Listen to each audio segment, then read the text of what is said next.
Merhaba sevgili izleyenler, TV 2020 ekranlarında gündem özel programında Diyalog Medya Genel Yayın Yönetmenimiz Sayın Reşat Akar'la beraber sizlerleyiz. Evet, haftanın sonuna da geldik böylelikle. Bugün 15 Ocak. Özgürlük mücadelesi lideri Doktor Fazıl Küçük ölümünün 37. yıl dönümünde alınıyor. Bizler de sevgi ve saygıyla anarak programımıza başlıyoruz. Tabii ilk gündem konumuz malum aşı. Ülkemizde aşılama süreci bugünden itibaren başlamış oldu. İlk olarak Cumhurbaşkanı Ersin Tatar, Başbakan Ersan Saner ve Sağlık Bakanı Doktor Ali Pilli oldu ve sonrasında da tüm sağlık çalışanları aşılanmaya başladı. Sağlık Bakanlığı aşı uygulaması ile ilgili takvimi de yayınladı. Sizlerle paylaşacağız. Evet, öte yandan pazartesi günü de Avrupa Birliği'nden 1000 tane aşının ülkemize geleceği açıklandı. 65 yaş üzeri kişiler de bu aşılardan faydalanabilecekler. Aşı konusuyla ilgili Başbakanlık Korona Bilim Kurulu üyesi Nedime Serakıncı ile bir telefon bağlantısı gerçekleştireceğiz. Merak ettiğimiz soruları ona yönelteceğiz. Diğer taraftan tabii Bulaşıcı Hastalıklar Üst Komitesi'nin aldığı son kararlar bu akşam saat 12 itibariyle sona eriyor. Toplanması ve yeni kararların açıklanması bekleniyor. Gözler üst kurulda diyelim. Tabii siyasi gündemle ilgili de konuşacağız. Hepsi ve daha fazlasıyla gündem özele başlıyoruz. Evet Sayın Akar, merhabalar. Merhabalar Funda Hanım. Herkese hayırlı günler dileyelim. Evet, haftanın son günündeyiz. Bugün aynı zamanda mücadele önderimiz Doktor Fazıl Küçük'ün de ölüm yıl dönümü. Onu da rahmetle, saygıyla anıyoruz. Kıbrıs Türk toplumuna verdiği büyük hizmetler her zaman hatırlarda kalacak. Herkes onu merhum kurucu Cumhurbaşkanımız Rauf Denktaş gibi sonsuza dek yaşatacaklar inancında olmak istiyorum. Çünkü gerçekten tarihe düşmüş iki önemli liderimiz. Tabii bugün gündem ağırlıklı olarak aşı meselesi. Yani çok şükür şu anda bugünkü gündemde meclis başkanlığı seçimi yok. Erken seçim tartışması yok. Çünkü başbakan önce erken seçim tarihini belirleyin dedi muhalefete. Muhalefet bu konuda Nisan ayını gösterdi. CTP ve hükümet ortağı aslında, birisi muhalefet değil, Yeniden Doğuş Partisi. Fakat Ulusal Birlik Partisi henüz bir tarih belirlemiş değil. Aşı konusuna odaklandık. Çünkü aşı çok önemli. Yani hem sağlık açısından, koronavirüse karşı önlem açısından, hem de artık ekonomik hayatın yavaş yavaş normale dönüşü açısından son derece önemlidir. Aşı olunca koronavirüs tehlikesi ortadan kalkacak mı? Bunu tabii çok tartışacağız daha. Dünya sağlık uzmanları da tartışacaklar. Bizler de o gelişmelere göre kendimizi yeni düzene adapte etmeye çalışacağız. Kuzey Kıbrıs Türk Cumhuriyeti'nde bugün Türkiye'den gelen 20.000 adet aşının ilk aşamasında Cumhurbaşkanı Tatar, Başbakan Ersan Saner, Sağlık Bakanı Ali Pilli, ama diğer bakanlar da gördüğümüz kadarıyla aşılarını yaptılar. Daha sonra Lefkoşa Devlet Hastanesi'nde çalışan personel, doktorlar ve diğer personelin aşılaması başladı bugün itibariyle. Zaten Sağlık Bakanlığı'nda yapılan bir açıklamada bugün 11.30 ile 18 saatleri arasında aşılamanın devam edeceği, yani bizim programımızın bitiş saatine kadar 18'e kadar bugün aşılama devam edecek. Bu kapsamda bugün, yarın Lefkoşa Doktor Burhan Nalbandoğlu Hastanesi'nin tüm çalışanları 8 ile 18 arasında Acil Durum Hastanesi'nde aşılanacak. Pazar günü ise 8-18 arasında Lefkoşa bölgesinde faaliyet gösteren özel sağlık çalışanları, serbest hekimler, laboratuvarlar, emekli hekimler, özelde çalışan sağlık çalışanları, diyetisyenler, çok güzel, diyetisyenler şanslı çıktı. Yani hemen aşılama olacaklar. Dolayısıyla danışanlarıyla daha rahat konuşabilecekler. Veterinerler de aynı şekilde, onlar da Acil Durum Hastanesi'nde aşılanacaklar. Bu konuya dikkat çekiyorum. Pazar günü saat 8-18 arasında Lefkoşa'da faaliyet gösteren özel sağlık çalışanları, klinik çalıştıranlar, hekimler, laboratuvarlar, emekli hekimler, özelde çalışanlar, diyetisyenler, veterinerler acil durum hastanesinde aşılanacak. Bu öyle görülüyor ki giden sıraya girecek, sıra geldikçe içeri girip aşılanacak. Yani randevu saati yok bu konuda. Lefkoşa Doktor Buğra Nalbandoğlu'nun tüm çalışanları ise bugün başladı, yarın tamamlanacak. Diğer bölgelerdeki sağlık çalışanlarının aşılanması cumartesi ve pazar günleri 8-18 arasında. Hangi bölgeler? Lefkoşa Güzelyurt bölgesinde devlet ve özel çalışanları, serbest hekimler, laboratuvarlar, emekli hekimler, özelde çalışanlar, diyetisyenler, veterinerler Cengiz Topel Hastanesi'nde aşılanacaklarmış. Güzelyurt bölgesi, Lefke ve Güzelyurt Cengiz Topel'e gidecek. Girne bölgesindekiler Girne Akçiçek Hastanesi'nde, aynı şekilde Mausa ve İskele bölgesindekiler de Mausa Devlet Hastanesi'nde aşılanacak. Bu arada Sağlık Bakanlığı aşı yaptırmak isteyen 65 yaş ve üzerindeki vatandaşlarımıza da bir çağrıda bulundu. Onu aktarmak istiyorum. Az önce yapıldı bu çağrı. Covid, yani C harfiyle yazılıyor, nokta asit.shd@gmail.com e-mail adresine başvuruda bulunacaklar ve başvuruda bulunurken, yani adını soyadını yazacak, kimlik kartı numarasını yazacak, telefon numarasını yazacak ve adresini yazacak. Bu şekilde başvuru yapmış olacak aşılanma için. Herhalde bu adrese, e-mail adresini şimdi arkadaşlarımıza buradan göndereceğiz. Onlar ekrana getirecekler. O e-mail adresine başvurarak aşılanmak istediklerini bildirecekler. Bakanlık da ona göre bu adresten dönüş yapacak başvuranlara. Gün ve saat verecek. 10.000 adet aşı tükenmeden bir an önce herkes başvursun diyorum. Şimdi esas önemli konuya gelelim. Bu aşıların yan etkisi var mı yok mu? Bunları tabii Koronavirüs Bilim Kurulu üyesi, tıbbi biyoloji ve genetik profesörü Sayın Nedim Eser Akıncı ile az sonra konuşacağız, bize aktaracak, ama onunla bağlantı kuruncaya kadar Türkiye Cumhuriyeti Sağlık Bakanlığı'ndan yapılan bir açıklamayı sizlere aktarmak istiyorum. Bir eleştiri yahut da yaptıkları işi küçümseme anlamında alınmasın, ama bizim Sağlık Bakanlığımız gerçekten bu aşıların aynı hastane konusunda olduğu gibi geleceğini bile bile doğru dürüst bir programlama, bir aydınlatma durumuna girmedi. Üzgünüm. Dolayısıyla biz de sizleri aydınlatmak için daha Kıbrıs dışındaki yerlerden de yararlanmaya çalışıyoruz. Türkiye Sağlık Bakanlığı'nın bugün yaptığı bir açıklama vardır. Bu aşıların yan etkileri konusunda. Çünkü bakıyorum birçok insan acaba bu aşıları yaptırırsak bir yan etkisi olur mu, ileride bir şey olur muyuz, şuyuz buyuz, veya aşıyı yaptıktan sonra merak konusudur. Hepimiz, ben de merak ediyorum şahsen.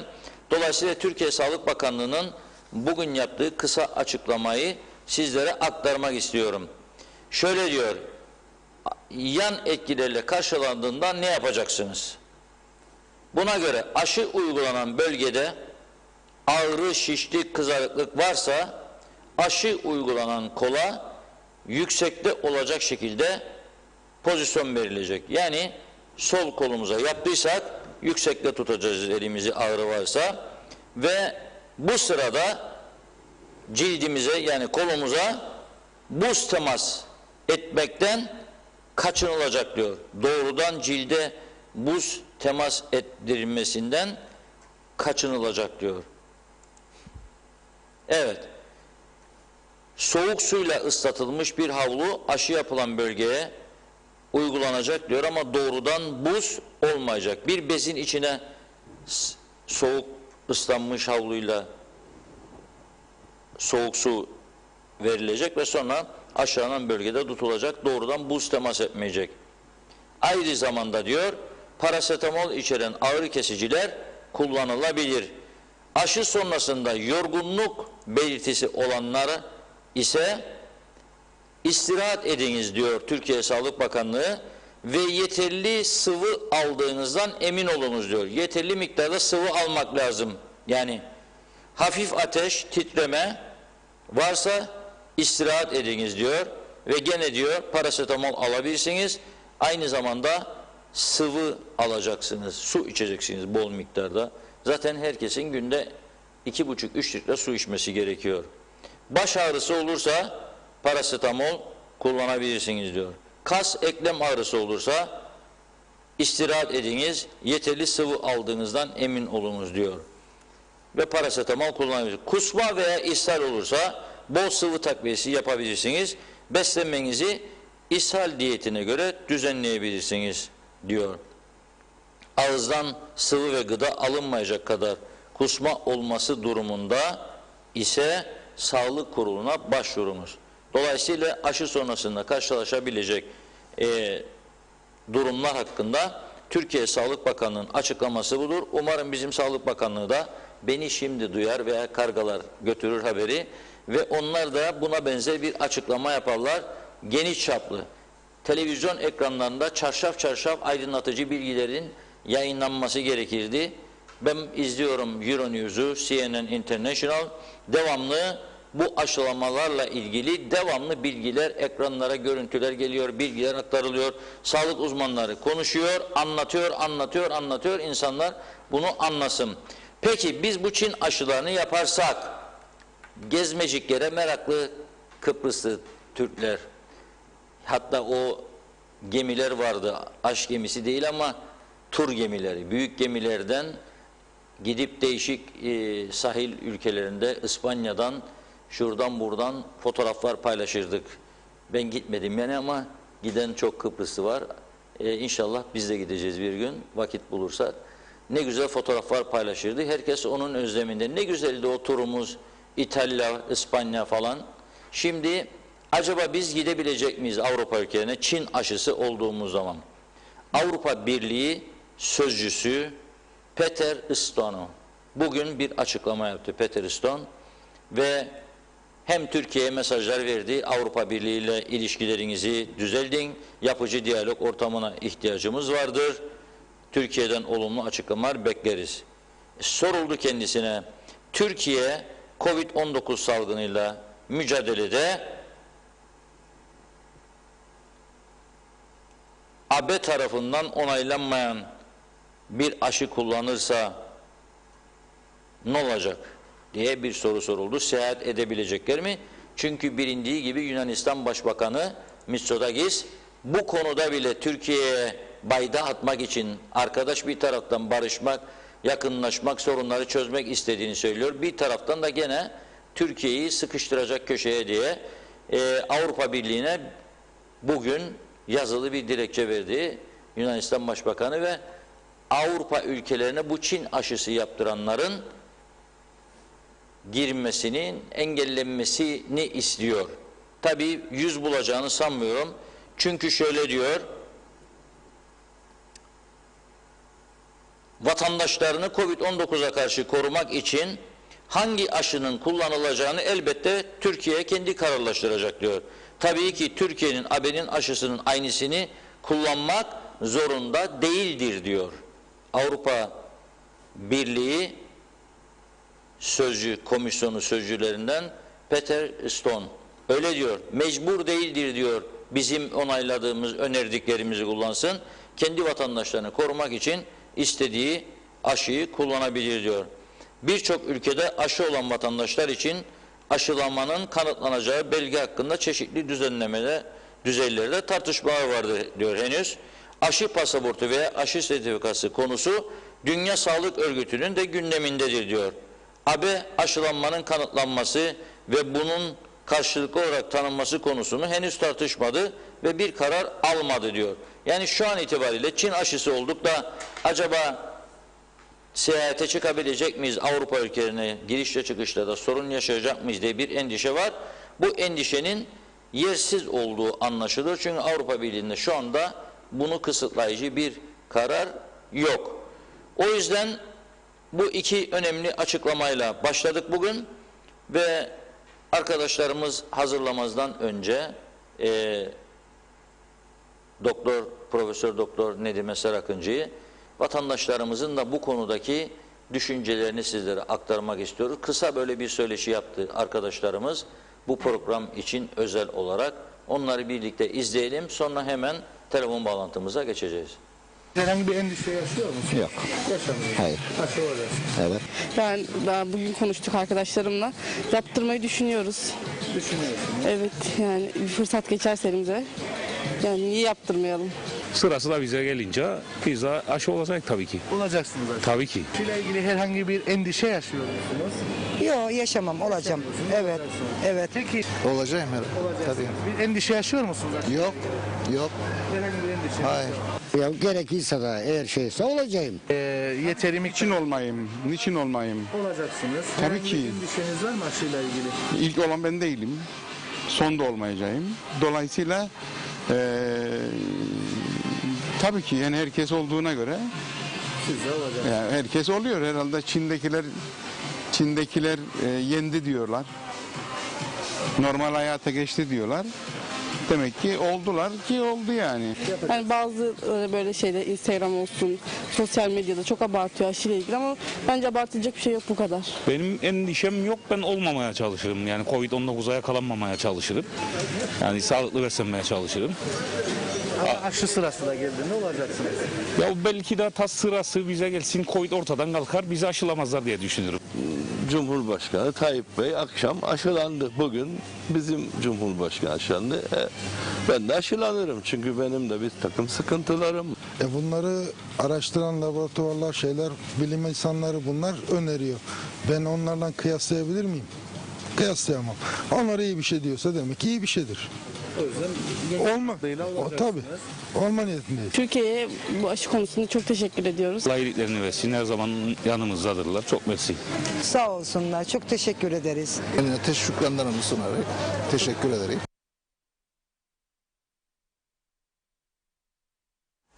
Evet, vatandaşın neler söylediğini izledik aşıyla ilgili. Evet Reşat Bey. Evet.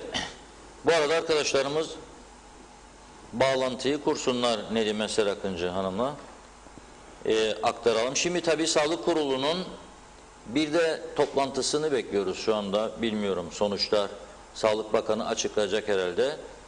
Bugün kısıtlamaların son günü 15'ine kadar uzatılmıştı. Ama dün eğlence sektörünün temsilcileri Sağlık Bakanı'yla ve müsteşarıyla uzun bir görüşme yapmışlardı ve o görüşmeden sonra herhalde önemli bir güvence aldılar ki biz erzaklarımızı, malzemelerimizi almaya başlıyoruz, yarın için hazırlık yapıyoruz diye bir açıklamaları olmuştu. Yani meyhaneci gidip malzemelerini aldı, maydanozunu, marulunu, etini, tavuğunu, kıymasını, ciğerini hazırdır. Bu akşam müşterileri bekliyor gibisinden. Ama bu saat oldu. Herhangi bir açıklama yok. Açılıyor mu, kapanıyor mu? Ne olacak? Bu sektör bilinmiyor. Herkes merakla bekliyor. Öğrenciler de merakla bekliyor. Acaba pazartesi okullar açılacak mı? Yoksa bu aşılama başladı. Doktorlardan sonra önümüzdeki hafta öğretmenleri de aşılayalım da öyle mi açalım? Hangisi daha yararlı olur? Bunu Sağlık Bakanlığı'nın düşünmesinde fayda vardır bence. Yani 3 gün 4 gün daha bekleyip de aşılayıp da öyle mi aşması öğretmenleri ve okul idarecilerini, idari personeli onu herhalde bugünkü toplantıda değerlendireceklerdir diye düşünüyorum. Evet. Ama bu arada Çin aşısı kullanmak doğru mu değil mi? Bu aşıları öncelikle kimler yapmalı? Ne kadar koronaya karşı bizi koruyucudur? Bunları tabii ki uzmanından dinlememiz gerekiyor. Evet, telefon bağlantımızda hazır. Hazırsa- Profesör Doktor Nedime Serakıncı hattımızda. Merhabalar. Merhaba, yayınlar. Teşekkür ediyoruz. Hoş geldiniz programımıza. Merhabalar Nedime Hanım. Merhaba. Evet sizin Biliyorum. sizin açıklamalarınızı ben geçtiğimiz hafta Yeni Düzen Gazetesi'nde okumuştum. Bir kısmını da önümde şu anda kopyaladım. Öncelikle bu şöyle diyorsunuz, Çin'de üretildi, Çin malı diye yaklaşmak doğru değildir diyorsunuz. Önce bundan başlarım. Çin aşısı yapalım mı yapmayalım yoksa diğer AB'nin onayladığı markaları mı bekleyelim diye bir ikilemdedir vatandaşlar. Ben de dahil tabii. Acaba Pfizer'i mi bekleyeyim diye düşünüyorum. Bu konuda nasıl aydınlatabilirsiniz izleyicilerimizi? Sorunuza soruyla karşılık vermiş gibi olayım. Sizce Çin aşısını yapmamızın ne gibi bir dezavantajı olabilir? En büyük riskimiz ne olur? Dedikoducuklar. Aman Çin aşısı Avrupa kadar önemli değildir derler. En fazla aşı tutmayacak. En fazla çalışmayacak. Yani şöyle bir şey. Çin aşısının, yani Çin malıdır, kalitesizdir mantığının yanlış olduğunu bir kez daha belirtmek isterim. Ama Çin aşısında bütün bu spekülasyonun, biraz önce sizin söylediğiniz gibi dedikoduların, söylemlerin çıkmasının tek sebebi, Çin aşısı şu anda Avrupa Birliği tarafından henüz onay almadı. Almama sebebi de kaç kişide denendiğinin sayısı, rakam açıklanmadı ve bununla ilişkili bilimsel yayın çıkmadı. Diğer iki aşının ard arda onaylanan Pfizer ve hemen arkasından 6 Ocak gibi onaylanan Moderna'nın rakamları söylendi. Pfizer için 44.000'de deneme yaptık dendi. İşte New England Journal dergisinde güvenilirliğiyle ilgili bir yayını çıktı. Daha kabul gördü. Ama onlar da acil kullanımdır. Tam olarak yani 2 yıl içerisinde her iki aşının da bütün bilinmeyenlerini bilip full onayı alacak veya almayacak. Yani aynı sıkıntılar tüm aşılar için şu anda ön plana çıkan 4 aşı için de geçerlidir. Dediğim gibi Çin aşısının bu verileri paylaşmaması birazcık daha böyle şüpheli yaklaşmamızı sağlıyor. Ama bugüne kadar çocukluğumuzdan bu yana olduğumuz su çiçeği, kızamık gibi aşılarla aynı mekanizma. Yani prensibi canlı aşıların daha doğrusu virüsün inaktive, farklı yollarla inaktive edilerek oluşturulan bir aşıdır. Görebildiğimiz şu anda düşündüğünüz en büyük riski de maksimum tutmadı aşı dediğimiz tarzda. Yani ona rağmen hastalanmaz. Zaten halihazırda Avrupa aşısı için de aynı şey söyleniyor. Aşılansak bile bugüne kadar söylenen işte sosyal mesafe, maske, hijyen, hatta bugün soğuklar başladı, kapalı ortamlarda böyle 2 santim pencere veya kapınızı açık tutunun uygulamamız gerekiyor. Evet. O yüzden elimize en yakın aşı hangisiyse bence kullanmakta fayda var. Kullanacağız. Peki şimdi bu aşıyı yaptırdık. Tamam arkadaş ben rahatım, korkmam, maskeyi de takmayayım, yürüyeyim, gideyim markete oraya buraya. Öyle bir düşünceye kapılmak doğru mu yoksa gene koruma önlemi mi? Korunmamız gerekiyor. Çok yanlış. Bunu Dünya Sağlık Örgütü de bütün hastalık kontrol merkezleri de aynı şey söylüyor. O yanlış çünkü şu anda aşılar evet kendimizi bir şekilde koruyabilir ama biz bunu bulaştıracak mıyızın cevabı yok. Henüz onu bilmiyoruz. Bir başka bilmediğimiz bizi ne oranda koruyacak? Yani %91 etkinlik dediği 100 kişinin 9 kişisinde bu aşıya rağmen hasta oldular. Biz o 9 kişi gibi miyiz? Değil miyiz? Bilmeyeceğiz. Yine başka çocukluğumuzdan bir örnek vereyim. Kızamık aşısı olmuşsunuzdur belki. Ama ne oluyor? Bir süre sonra kızamık ama hafif geçiriyor. Böyle bir şey de söz konusu. Yani bu her aşı için, her zaman için yaşadığımız sıkıntılar. Evet. O yüzden aşıya rağmen korunma şartı var.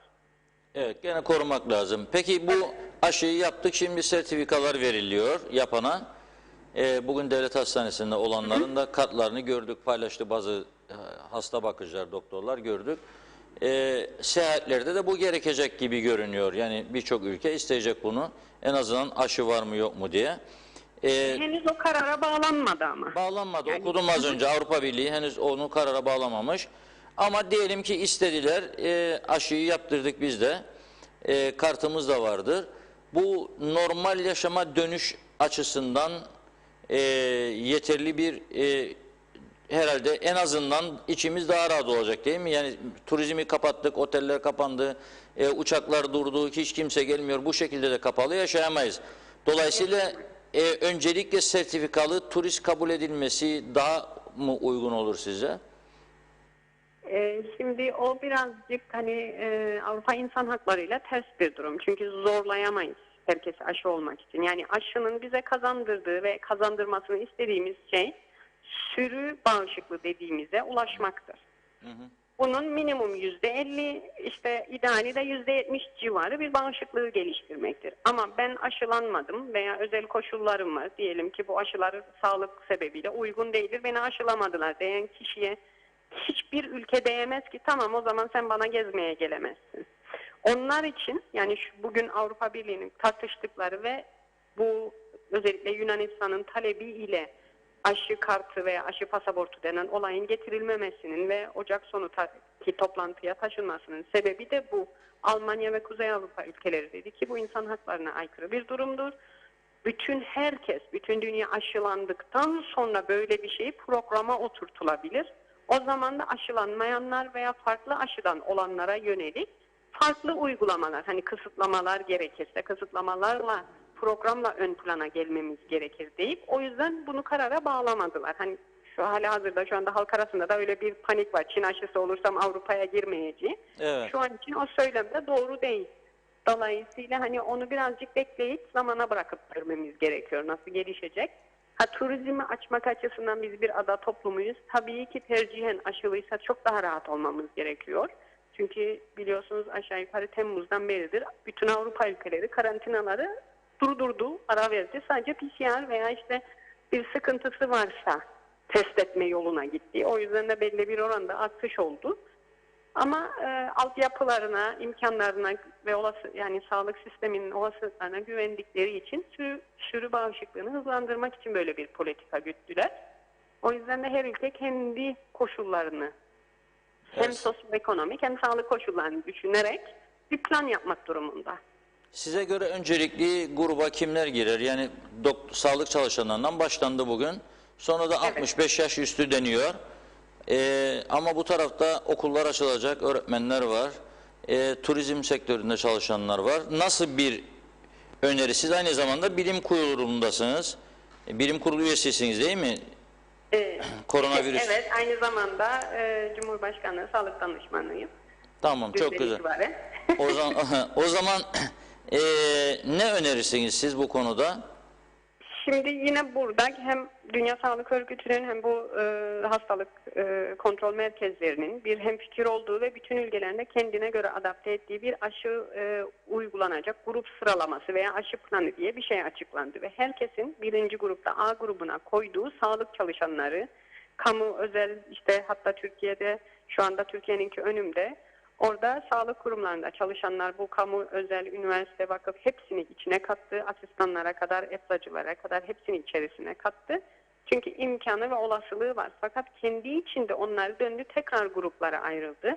Birinci seviyede birebir hastayla temasta olan doktorlar birinci aşamada. Çünkü onların hastalanıp eksilmesi zaten yani bizim sağlık sistemimizi tamamen çökertir. Öğretmen, öğrenci bir sonra geliyor. Özellikle zaten şu anda aşıların hiçbiri 16 yaş altında denenmediği için çocuklar bu sıralamanın içerisinde yer almıyor. Bu Pfizer için de Moderna için de geçerli olan bir şey. Öğretmenler de genellikle yaş grubu olarak çoğunlukla 65 yaş altı oldukları için yine 3. 4. sırada olan kesim. İlk hedef bizi ayakta tutacak olan sağlıkçılarımızı ayakta tutalım. Daha sonra bir toplumun kültürünü, her şeyini taşıyan yaşlıları olduğu için de onları ve engellileri korumak. Ondan sonra sağlıklı 65 yaş üstü bireyler, bu dünyanın açıkladığı, Dünya Sağlık Örgütü'nün açıkladığı program ve ülkeler de bunu kendilerine göre programları içerisine aldılar.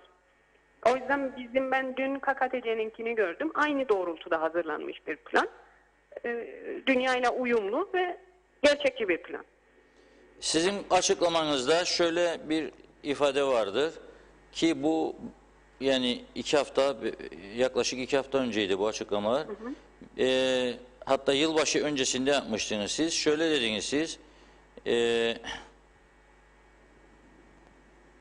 bu ülkeye girişlerde kontrollü girişlere siz kontrollü girişlerin herhangi bir tehlike arz etmeyeceği görüşündesiniz. Yani havaalanından oteline gitmesi, otelinden havaalanına dönmesi halinde bunun bir risk taşımayacağı yönünde bir açıklamanız vardı. Fakat bilim kurulu bunu uygulamadı.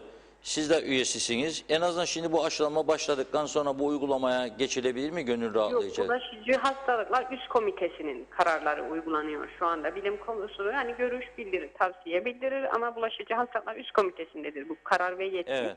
Uygulanmadı. Yalnız bana o sorulan soru genel turist için değil, yılbaşı döneminde sırf hani kutlama maksatlı gelecek kafilelere yönelik bir soruydu. Yani kafile olarak gelip belli bir otelde kalacaksa zaten toplu gelecek, toplu kalacak. O Evet. otel sınırlarına bırakıp tekrar gidecekse o zaman hani zaten kısmi bir izolasyon uygulanmış gibi olacağından bunun Dolayı.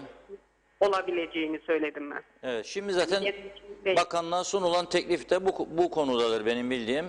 Yani o havaalanından oteline, hafta sonu otelinden tekrar havaalanına denetimli bir şekilde. Fakat bu yönde de bir açılım yok. Halbuki bugün baktım Sayın Başbakan'ın açıklaması, ekonomi ve sağlığı birlikte götürüyoruz biz dedi ama ekonomi bu taraftan çökmenin de ötesinde, yani çok ciddi bir kriz var ülkede. O açıdan sordum. Sizin görüşünüzde yani kontrollü ve denetimli olması halinde bunun bir sakıncası olmayacağında. Yani yavaş yavaş açılıma, ama kontrollü bir açılım olması lazım tabii. Yani Evet, ilk etapta yani 100 tane uçak inmesin herhalde. Buraya 4 tane, 3 tane, 5 tane uçak kontrollü olsun. Tabii yani bu şu anda dünyanın, özellikle Avrupa ülkelerinin Temmuz'dan beri uyguladığı sistem. Ama bizim kendi koşullarımızı, yani ben ekonomist değilim, o konuda yorum yapamam, ama bizim kendi koşullarımızı, hükümetin bunu göz önünde bulundurarak bu tavsiyelerde uygun olanları seçip uygulaması doğrudur. Çünkü biliyorsunuz İspanya örneğini yaşadık biz. İkinci dalgada bir anda patlama oldu. Neden? Tamamen her şeyi bıraktılar, serbest dolaşım dediler, bu kontrollü turizmi kaldırdılar.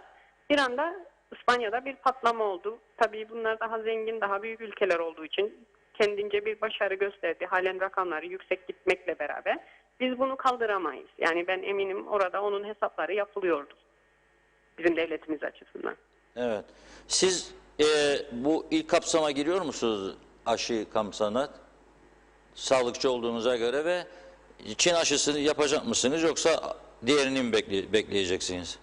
Yok, ben hani sıram geldiğinde Çin aşısını yapabilirim ama birinci, şu anda frontline hastalarla temasta olan bir kişi olmadığım için gelen kısıtlı miktarda primer olmam gereken grupta olmadığıma inanıyorum. O yüzden de öyle bir başvuruda bulunmadım. Şu anda hastane içerisinde değilim. Ama öyle olduğum dönemde dediğim gibi en fazla tutmayacaktır. Bir zararı olmaz. O yüzden de olurum. Evet. Çok teşekkür ediyoruz verdiğiniz bilgiler için. Sağ olun. Ben teşekkür ederim. İyi yayınlar, kolaylıklar diliyorum. Sağ olun. Teşekkürler. ediyoruz. Evet Reşat Bey, nasıl değerlendiriyorsunuz? Evet, açıklamaları? Profesör Sayın Nedim Eser Akıncı tıbbi biyoloji ve genetik uzmanıdır ve Başbakanlık Koronavirüs Bilim Kurulu üyesi. Az önce kendisi söyledi, Cumhurbaşkanlığı da sağlık danışmanı olarak görev yaptığını söyledi. Yani Çin malıdır diye yaklaşmak doğru değildir diyor. En kötü ihtimal diyor bu aşı tutmayacak yani diyor, eğer tesir etmeyecek yani. Yoksa Çin aşısı yaptım da bu bana zarar verecek yahut da etkili olmayacak diye bir durum söz konusu değildir. Avrupa Birliği de zaten daha kararını vermedi diyor. Doğrudur, okudum zaten programın başında.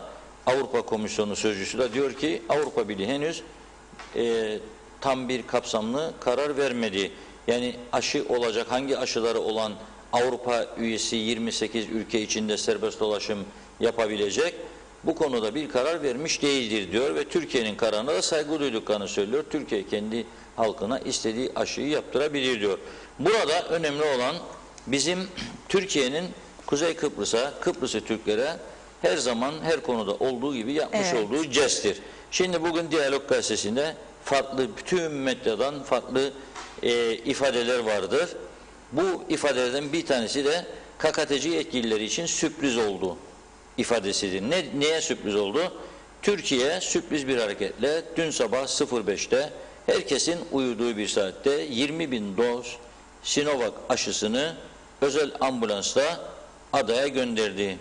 Günlerdir aşılama konusunda KKTC yetkilileri net bir tarih veremiyordu. 6-7 güne kadar düşünüyoruz derdi Sağlık Bakanı. Bir hafta 10 güne kadar düşünüyoruz diyordu.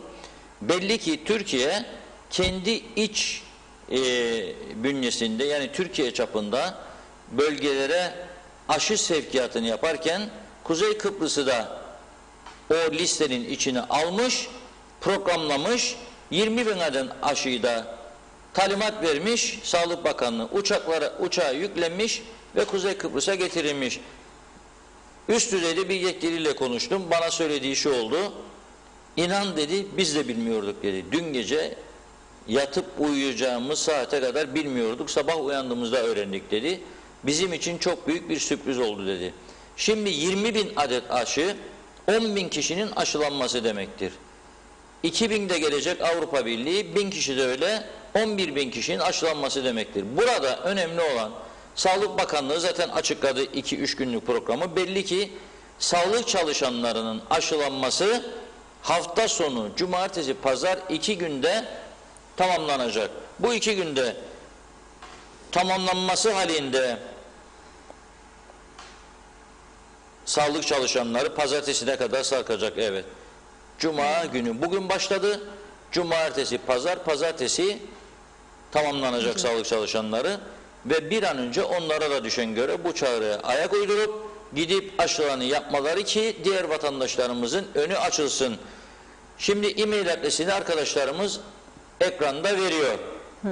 Bu e-mail adresine başvurmak isteyen vatandaşlar 65 yaş üstü buraya isimlerini, kimlik kartı numarasını istiyor. Sonradan bir açıklama geldi bakanlıktan.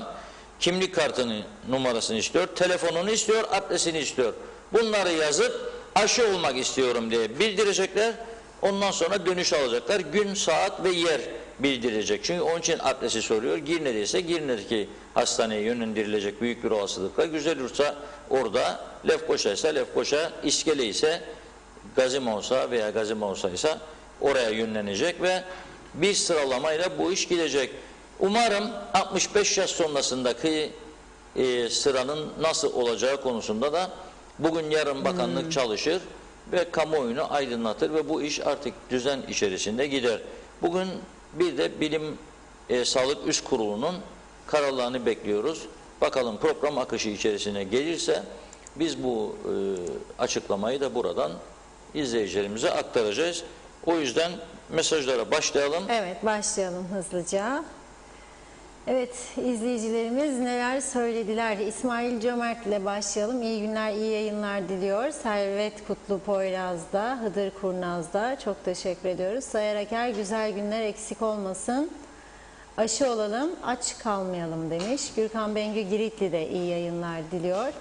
Şefik Aşçıeli, Londra'dan iyi yayınlar dilerim. Yine bir erken seçim, yine gereksiz bir seçim hazırlığı oluşacak. Sonuç ne olacak demiş. Yazık günah güzelim ülke ve halk perişan edilmeye devam eden bu siyasilerin tümünün siyaset dışı kalmalarını temenni ederim. Yeter artık diyor. Giden aynı, gelen aynı. 40 senedir tek bir icraat yapan hükümet olmadı. Yeter demiş izleyicimiz. Necdet Mavi Gözlü hayırlı akşamlar, iyi yayınlar dilemiş. Teşekkür ediyoruz. Kamile Selçuk Uyar, eczacılar niye yok diye sormuş. Eczacılarımız da yüksek risk altında. Eczacılar da listeye dahil diye biliyorum açıkçası. Ümit Mustafa, hayırlı yayınlar dileğiyle Funda Hanım, Sayın Reşat Akar. Yıldırım Köyü ve Akova Köyü arasındaki elektrik direklerine lambalar takılıyor. Tüm elektrik dairesi ve emekçi kardeşlerimizi tebrik ederim. Ve aynı zamanda katkı koyan Yeni Boğaziçi Belediyesi Belediye Başkanımız Sayın Mustafa Zurnacılar ve tüm belediye personelimizi tebrik ederim. Işıksız yol ve sokak kalmasın, daima hizmet, daima millet anlayışıyla ülkemizi kalkındırmaya devam edelim ve sesimizi duyurduğunuz için Diyalog TV 2020 kanalımıza ve tüm personelinize teşekkür ediyorum. Yeni Boğaziçi Köyü'nden selamlarınız var. Esenlikler'e bağlanabiliriz. Bu arada seviyorsunuz demişler. Evet. Mesajlara devam ederiz. Cumhurbaşkanı bugün parti liderleriyle görüştü. Bir açıklama yapıyor. Hemen onu izleyelim. Evet.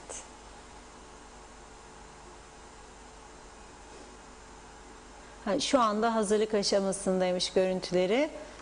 Hazırlık aşaması. Evet, canlı yayını bitmiş. Arkadaşlar hazırlıyorlar VTR'sini. Canlı yayın. Evet, Bana şimdi mesaj geldi, yapıyor diye Çiğdem Hanım'dan. Ben onu gördüğüm için. Evet. O zaman Ersin Tatar Bey'in açıklamasını daha sonra vereceğiz. Bugün parti liderleriyle Bayan Lut'la yaptığı görüşme ve Beşli Konferans'a ilişkin bir görüşmesi olacaktı Sayın Tatar'ın. O konuyla ilgili açıklamasını az sonra ekranlara getireceğiz. Ben devam edeyim. selamlar yolladı. Necdet Mavi Gözlü, Funda Hanım, Reşat Bey, siz aşı olmayı düşünüyor musunuz yoksa biraz bekleyelim ve görelim mi diyorsunuz? Buna sanırım cevap vermişsiniz ama isterseniz yine bir tekrar edelim Reşat Bey. Aşı olacağım ama dün bir izleyicimiz kızdı bana, niye öncelik istiyormuşum, gazeteciyim diye. Yani evet, torpil mi istiyorum dedi. Onun için Evet. kendimi sona saklıyorum, sonlara doğru. Olacağız tabii, mutlaka aşı olmamız lazım. Çünkü hem ülke içinde seyahat ediyoruz, halk meclisi programlarımız var, tekrar başlayacağız. Köylerimizi bir bir gezmeye devam edeceğiz, halkla bütünleşeceğiz. Hem yurt dışı seyahatlerimiz olduğu zaman hazırlıklı olmak için elbette aşımızı olacağız tabii. Evet, Selim Şahin de diyor ki Funda Hanım, Reşat Bey selamlar saygılar. Daha önce de Reşat Bey'in özeline yazmıştım demiş. İzmir, Kuzey Kıbrıs Türk Cumhuriyeti Konsolosluk personeli aylardır sokaktadır diyor. Haber değeri yok mu? Devlet yetkililerine bir çağrıda bulunulmadı demiş Selim Şahin Bey. İzmir'deki konsolosluk çalışanları ile ilgili. Aşkın Güneydeniz, iyi yayınlar. Peki kanser hastaları bu aşıdan yararlanabilecek mi diye soruyor. Mehmet İnancı, hoş vakitler değerli dostlarım. Hayırlı cumalar, hayırlı yayınlar. Teşekkür ediyoruz. Kezban Şentürk, Sadrazam, aşıya güvenim yok. Ya ölürsek demiş. Evet, YZ, iyi yayınlar Reşat Bey. Yatalak hastalarımızın aşılanmasıyla ilgili plan proje yapıldı mı diye soruyor. Halil İlgililer, iyi yayınlar, sağlıklı günler. 65 yaş üstü kaç kişi Gmail adresi var? Kaç kişi akıllı telefon kullanır Reşat Bey? Saygılar demiş Halil Bey. Kerem Kartal, iyi akşamlar, iyi yayınlar. Sayın Bedir, 20.000 aşı Türkiye'den Kıbrıs'a gönderilmiştir ve ilk doz sağlık çalışanlarına ve devlet büyüklerine uygulanmaya başlanmıştır. Hayırlı olsun. Bu da Türkiye Kıbrıs'a aşı göndermez diyen kimselere demiş. Reşat Bey'e de selamlar İzmir'den. Hüseyin Koltan, hayırlı akşamlar diliyor. Kolay gelsin demiş. Sema Akbenli Can, iyi yayınlar. Birçok kişi korona olduğundan bu zamana kadar alerjik durumlar yaşıyor. Cilt problemleri arttı. Şimdi aşı ne kadar güvenilir? Hala belirsizlikler konuşuluyor demiş. Şefik Aşçıeli, Reşat Akar abi tebrik ederim. Sağlık Bakanı'nın yapması gereken açıklamaları bile sen yapıyorsun. 200 kişinin çalıştığı Sağlık Bakanlığı'ndan tek bir açıklama yapacak, halkı bilgilendirecek tek bir kişi yok mu diye sormuş. Hasan Nihat Erduran, mutantı olan virüse aşı her yıl değişip yenilenmesi gerekir. Esas olan ilaç ve bünyeyi korumak olmalıdır. Faydası olmasa bile zararı olduğunu sanmıyorum. Aşı olanlar yine de maske, mesafeye dikkat etmelidir görüşündeyim demiş. Gürkan Bengü Giritli, aşılar hayırlı olsun diyor. Sayar Aker, mesafeli yaşama devam, aceleci olmayalım aşı için demiş. Gürkan Bengü Giritli, herkesin aşı olması gerekir diyor. Emin Mehmet, hoş vakitler. Funda Hanım, Reşat Bey, koronasız günler yakındır inşallah. İnşallah. Yine Gürkan Bengü Giritli, ikiniz de bugün bir başka şıksınız demiş. Çok teşekkür ediyoruz. Erkan Erçık'a, bal gibi Çin malı bu aşı diyor. Fatoş Öz, verileri henüz açıklanmamış aşı yapmamız ne kadar doğru? Acaba profesörler bile ikiye ayrıldı. Yalnızca dedikodu değil demiş Fatoş Hanım. Nikos Bülent Antonio, iyi yayınlar dilerim Funda Hanım, Reşat Bey. Bence çıkan tüm aşılar denenmiştir ve halklara vuracaklar ve 6 ay 1 sene sonra sonuç belli olacak. Çünkü dünya nüfusu çoğaldı ve azaltmak için bu yöntemi kullanıyorlar. Hem büyük ilaç şirketleri parayı toplayacak hem de hükümetleri tedavüt parası ödemekten kurtaracaklar. Amaç bu bence demiş ve parantez içinde de ekliyor. O TV'de halkın önünde aşı olanlar grip aşısı olurlar ve korona aşısı olduklarını iddia ederler. Ne malum, ben inanmam demiş. Saygılar diyor Nikos Bey. Nazime Nalbant, iyi akşamlar Funda Hanım, Reşat Bey. Haberlerinizi dinlerim. Verdiğiniz bilgiler beni daha çok ilgilendirir. Kolay gelsin. Duyduklarımız beni çok üzüyor. Aşılar geldi, gelmedi. Şimdi geldi, yok Çin aşısı, yok güneyden gelen aşıyı istemezler. Halkın hep aşı için düşündürdüler. Ne olur böyle yapmasınlar. Bakın benim kızım sağlık görevlisidir. Hastanede kimyagerlik yapıyor. Bana dedi anne ben aşı oldum. Ne olur herkes bu aşıları yapsın ki bu virüsü daha fazla yayılmasını önlemek için dedi. Bakın koca Avrupa ne haldedir ve Londra'da da çok insanlarımız hayatını kaybettiler. Madem bu aşı çıktı insanlara faydası da olacak. Madem aşılar geldi teşekkür etmeliyiz. Gelmeseydi gelmedi diyeceklerdi diyor. Suçlayacaklardı. İyi ki varsınız. Sevgilerimle demiş. Hilat Siva, iyi yayınlar Funda Hanım, Reşat Bey. Gündem Covid aşısı fakat ben bir güzel yurtlu ve narenciye üreticisi olarak güzel yurdun en büyük gelir kaynağı olan ve sarı altın olarak bilinen narenciye cinsi olan Mandora ki halk dilinde King olarak biliniyor. Satışı konusunda sıkıntılı günler yaşıyor. Valencia ürününde akıbeti belli değil. Bu konuyla ilgili üretici birliklerinin bir çatı altında toplanıp bu konuyu iyice tartışmaları ve bir çözüm yoluna gitmeleri gerektiğini düşünüyorum. Narenciye sektörünün paydaşları çok geniştir ve üretici kazanırsa paydaşlar da kazanacaktır demiş. Ulus Barani iyi yayınlar diliyor. Her zamanki gibi Türk insanı eşeğe binmeden ayaklarını sallıyor. Akılları, fikirleri aşı olursak bulaş kapar mıyız, kapmaz mıyız? Seyahat edebilir miyiz, edemez miyiz derdine düştüler. Memleket ekonominin çöküşünden geçim sıkıntısına girdi. Bunların çözümünü düşünmezler, aşıyı düşünürler demiş Ulus Bey. Orhan Binici Varlık Fonu diyor. Orada da bir şirketle ilgili yorum yapmış. Okumam ne kadar doğru bilemiyorum. Ahmet Aktuğ iyi yayınlar. Türkiye'ye gittim geldim. Yine karantina olacak mı aşı olursak diye soruyor Ahmet Bey. Turgay Gezen aşı yapılmasının ve maske takılmasının artık tartışılmaması gerekir. Bu ikisi mutlaka yapılacak. Sanırım sağlık uzmanları bu konuda yeterince açıklama yapmıştır. Bundan sonrası için Sağlık Bakanlığı'nın yapması gereken bir takvim çerçevesinde risk grubunda olanların aşılanacağı merkezleri tarih ve saatiyle halka duyurmaktır demiş. Mısırlı Gamze uzunca bir mesaj yazmış. Hızlıca okuyayım. Hoşgörü, saygı, sevgi, eğitim, Covid-19 testle pozitif. Covid-19 testiyle pozitif sonucu hastaneye alınmış. Tedavi gören hastamızla ilgili bilgiyi nereden, kimden almalıyız diye soruyor. Ki bu hasta 80 yaşını geçmiş. Telefon kullanmayı da bilmiyorsa hastanın akıbetini öldüğünde mi haber alacağız? Binbir zorlukla oradan oraya aktarmayla, dirayetle, azimle ulaştığımız cevap verilecek yer hastayla ilgili bilgi veremiyoruz diyor. Kararlı duruşla tek tük cevap veriyor. Böyle mi olmalı? Bugün hastamız taburcu ancak diğerleri için endişe duyan insanlar için konuyu gündeme taşırsanız sevinirim sevgi ve saygılarımla demiş. Yaşlılar için diyor değil mi? Evet. Evet. Bu konuda gerçekten e-mail kullanan var, e-mail kullanmayan var. İnterneti olan var, interneti olmayan var. Hele bu ekonomik krizde internet geçmişte kullanırsaydı da insanlar bir kısmı artık kullanmıyor veya sınırlı zaman için kullanıyor. Zamanı tüketmiş olabilir, bütün hakkını bitirmiş olabilir. Çok doğru bir olaydır, çok gerçekçi bir olaydır. Ben daha önce çok kez söyledim, uyardım bu konuda. Bazı siyasilerimiz gerçekten çok üzücüdür ama propagandalarını ve ülke yönetim planlamalarını kendilerine göre tabii ne kadar yönetildiğimiz de ayrı mesele. Gerçeklere göre değil hayallere göre yapıyorlar. Ve herkesi de karşılığında inandırmaya çalışıyorlar. Mesela diyorlar ki şimdi zamanımız, çağımız, internet, sosyal medya çağı canım. Ne gerek vardır? Gazete mi okunur artık, televizyon mu izlenir? İşte elinde insanlar her şeyden anında haberdar olur. Nereden haberdar olur?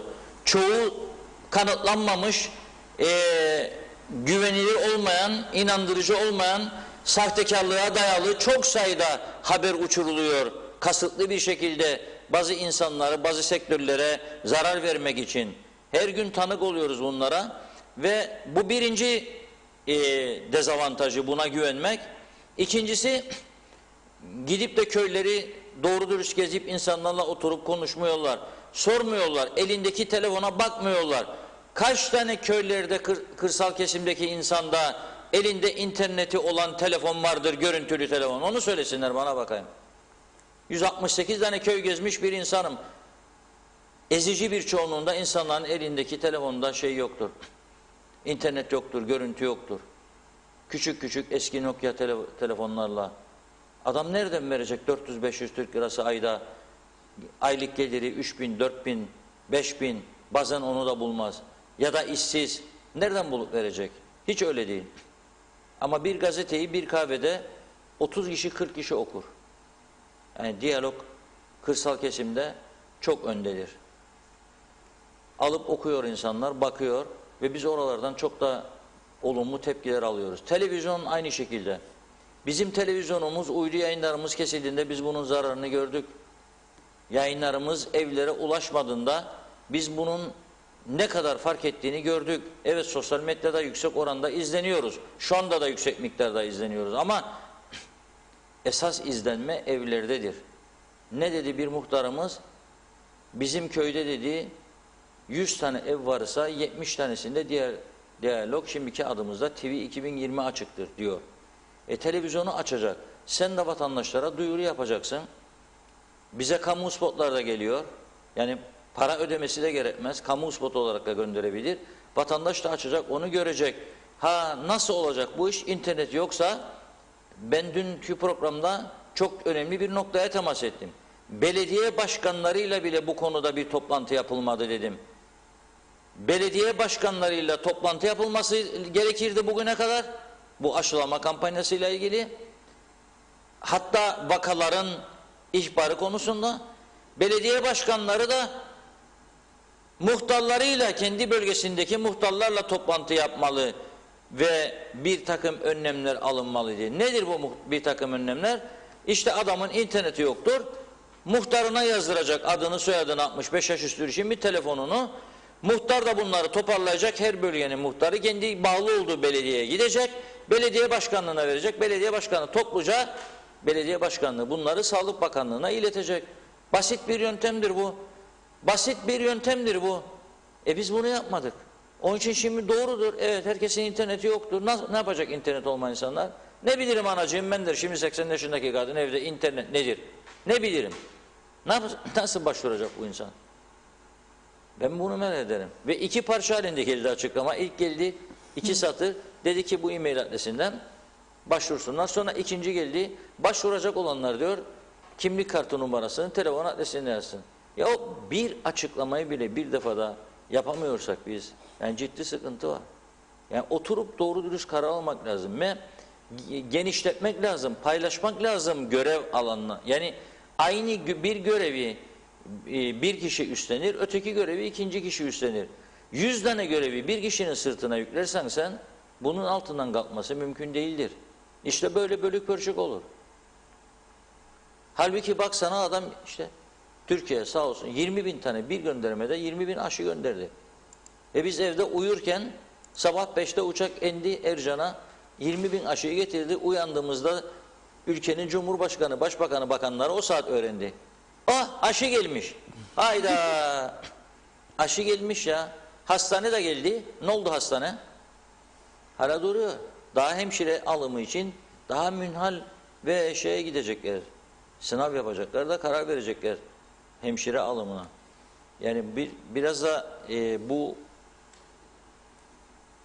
rahat çalışmayı diyeyim artık hızlı çalışmaya çevirmemiz lazım. Daha hızlı kararlar almamız lazım. Ülkenin bunu kaldıracak durumu yoktur. Yani açık söylüyorum. Bak dün Müteahhitler Birliği Başkanı dinledim bizim kanalda. Diyor ki yani bugüne kadar çok büyük bir patlak vermediyse bu ülkede bu durumlar diyor. Bilelim ki diyor Kıbrıs Türk halkı diyor daima geleceği düşünen geçmiş mücadele yıllarından kalma alışkanlıklar var. Sıkıntılı günlere hazırlık oluyor. Yastık altında 3-5 kuruş saklıyor veya bankada. Bu son 9 ay içerisinde işini kaybeden veya geliri azalanlar o yastık altı parayla idare ettiler. Ama artık dibe vurdu diyor. Yani elindeki para bitti insanların. Peki bu insanlara ne yapmamız lazım biz? Artık yavaş yavaş işlerini iade etmemiz lazım. İşini açması lazım. Satış yapıp para kazanması lazım. Yani bunu harekete getirmek. Bir de ülkeye para getirmek lazım. Bak şimdi bir Rum gazeteci, benim de çok iyi tanıdığım Andreas Paraskos 2 gündür Güney Kıbrıs'ta gazetelerin ve televizyonların gündeminde bu gazeteci. Niye? Bir yazı yazdı, haftalık çıkardığı gazetede, Katimerini gazetesi, Yunanistan'ın gazetesidir ama burada haftalık sayısı yayınlanıyor. Tamamen Kıbrıs haberleriyle. Bu arkadaş da bu gazetenin genel yayın yönetmeni ve başyazarı. Çok deneyimli bir gazeteci. Daha önce Politis gazetesinin genel yayın yönetmeniydi. Moskova'da okumuş birisidir Şener Levent gibi ve Şener Levent'in de çok iyi arkadaşıdır. Şimdi bu arkadaş bir Atina'daki bir eğlence yerinde Rum lideri Anastasiadis ki iyi viskicidir derler Anastasiadis için. Onun ustası, ondan önceki Disi lideri Grafkos Kleridis de Kıbrıs tarihinin çok önemli isimlerinden biridir. Merhum Grafkos Kleridis de viskici olarak bilinirdi ve iyi sigara içerdi. Aynı şekilde bu Anastasiadis de hem iyi viski ve zivaniye içicisidir hem de sigara tirakisidir. Ameliyat oldu kalbinden ve bunu döndükten sonra sigarayı gene bırakmadığı söyleniyor.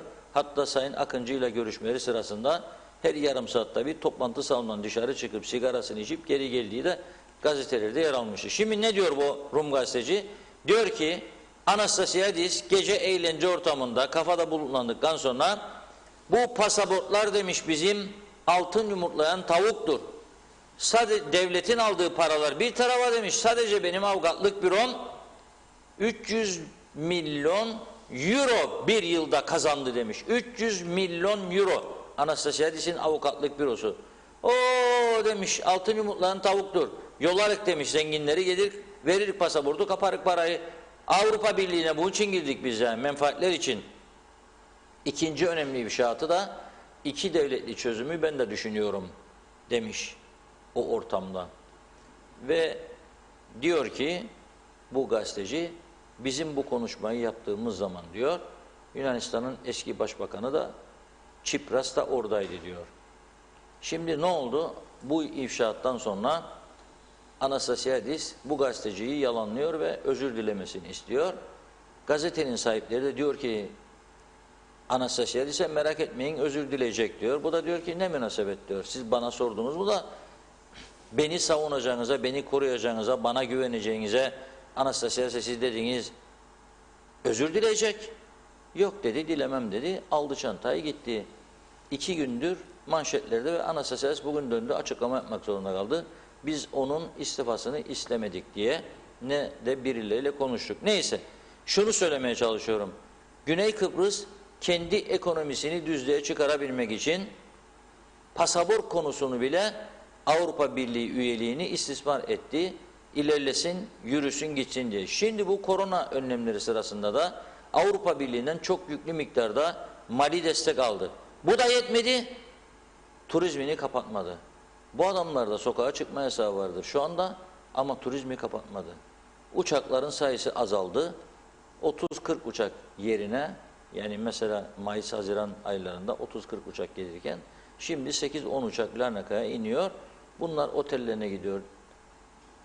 Tatilini yapıyor sonra geri havaalanına gidiyor. Havaalanından çıkıp ülkesine gidiyor. Dolaşırsa da dolaşıyor. Maskesini takıyor o kuralla yabancı ara. Türkiye'de aynı şekilde görüyoruz. Hele pazar günü sokağa çıkma yasağı var Türkiye'de. Taksim Meydanı, şurası, burası Türkiye televizyonları yayın yapıyor. Turistlere kaldı diyor. Özgürce dolaşıyorlar. Bizim ülkemize de dıştan para girmesi lazımdır bu ekonomik krizi atlatabilmemiz için. Dıştan para gelmesi için de kontrollü turizme izin vermeleri lazım artık.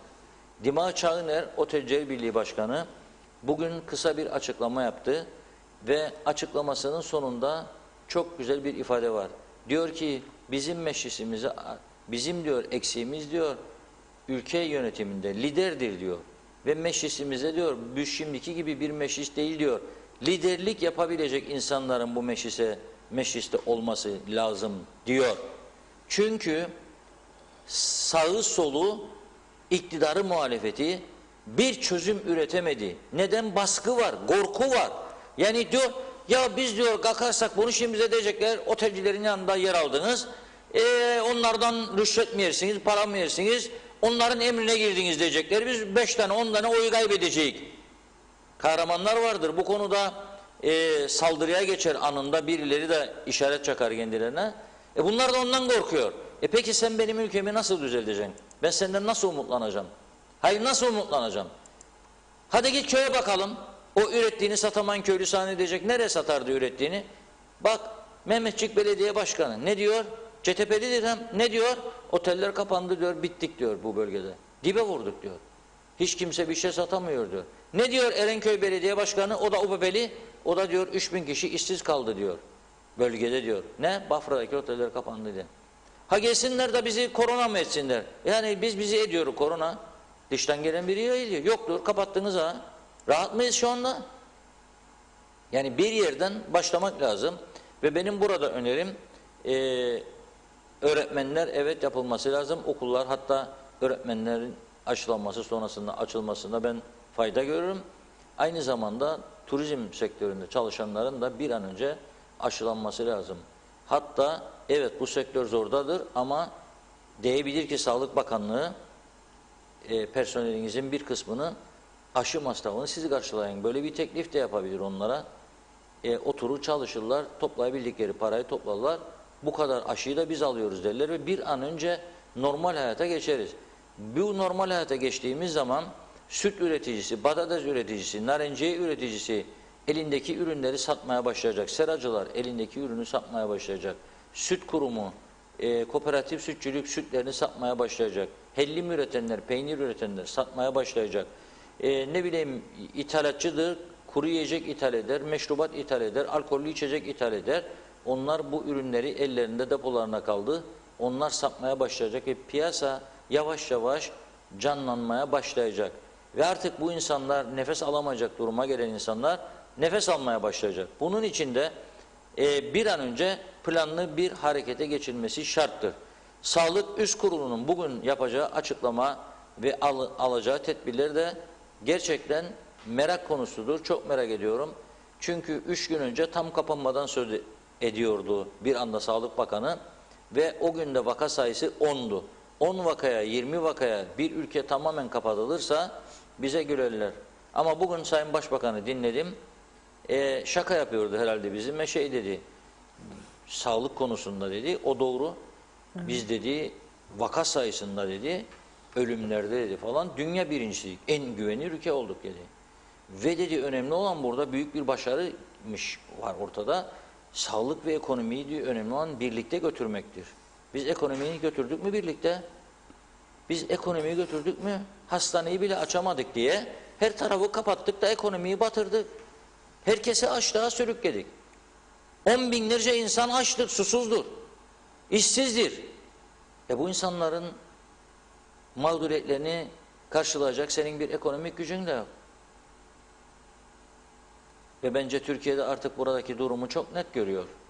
Onun için aşıyı da yani davul çalarak yollamadı buraya. Uçak indi sabah, uyandınlar ki o aşı gelmiş dediler Ercan. Hoş geldi, sefa geldi.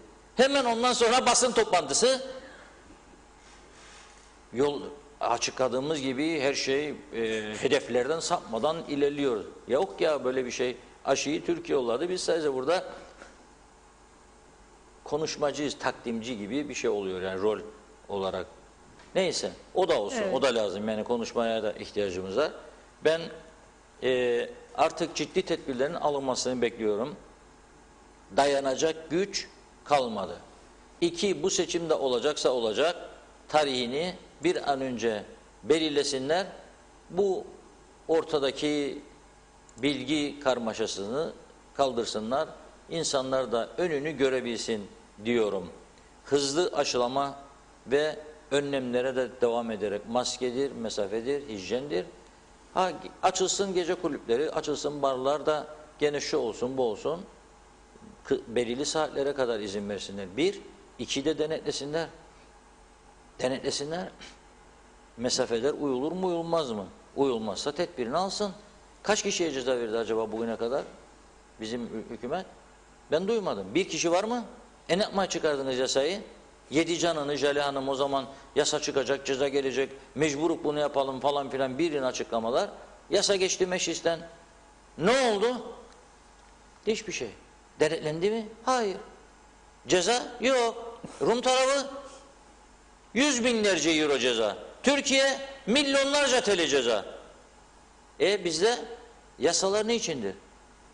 Ha sadece gösterdiğiniz, bizdeki yasa çıkardınız, yani bak çalışıyorsunuz da biz de alkışlayalım. Olur mu böyle bir şey? Evet, dilerseniz izleyici mesajlarıyla devam edelim Evet. biraz da.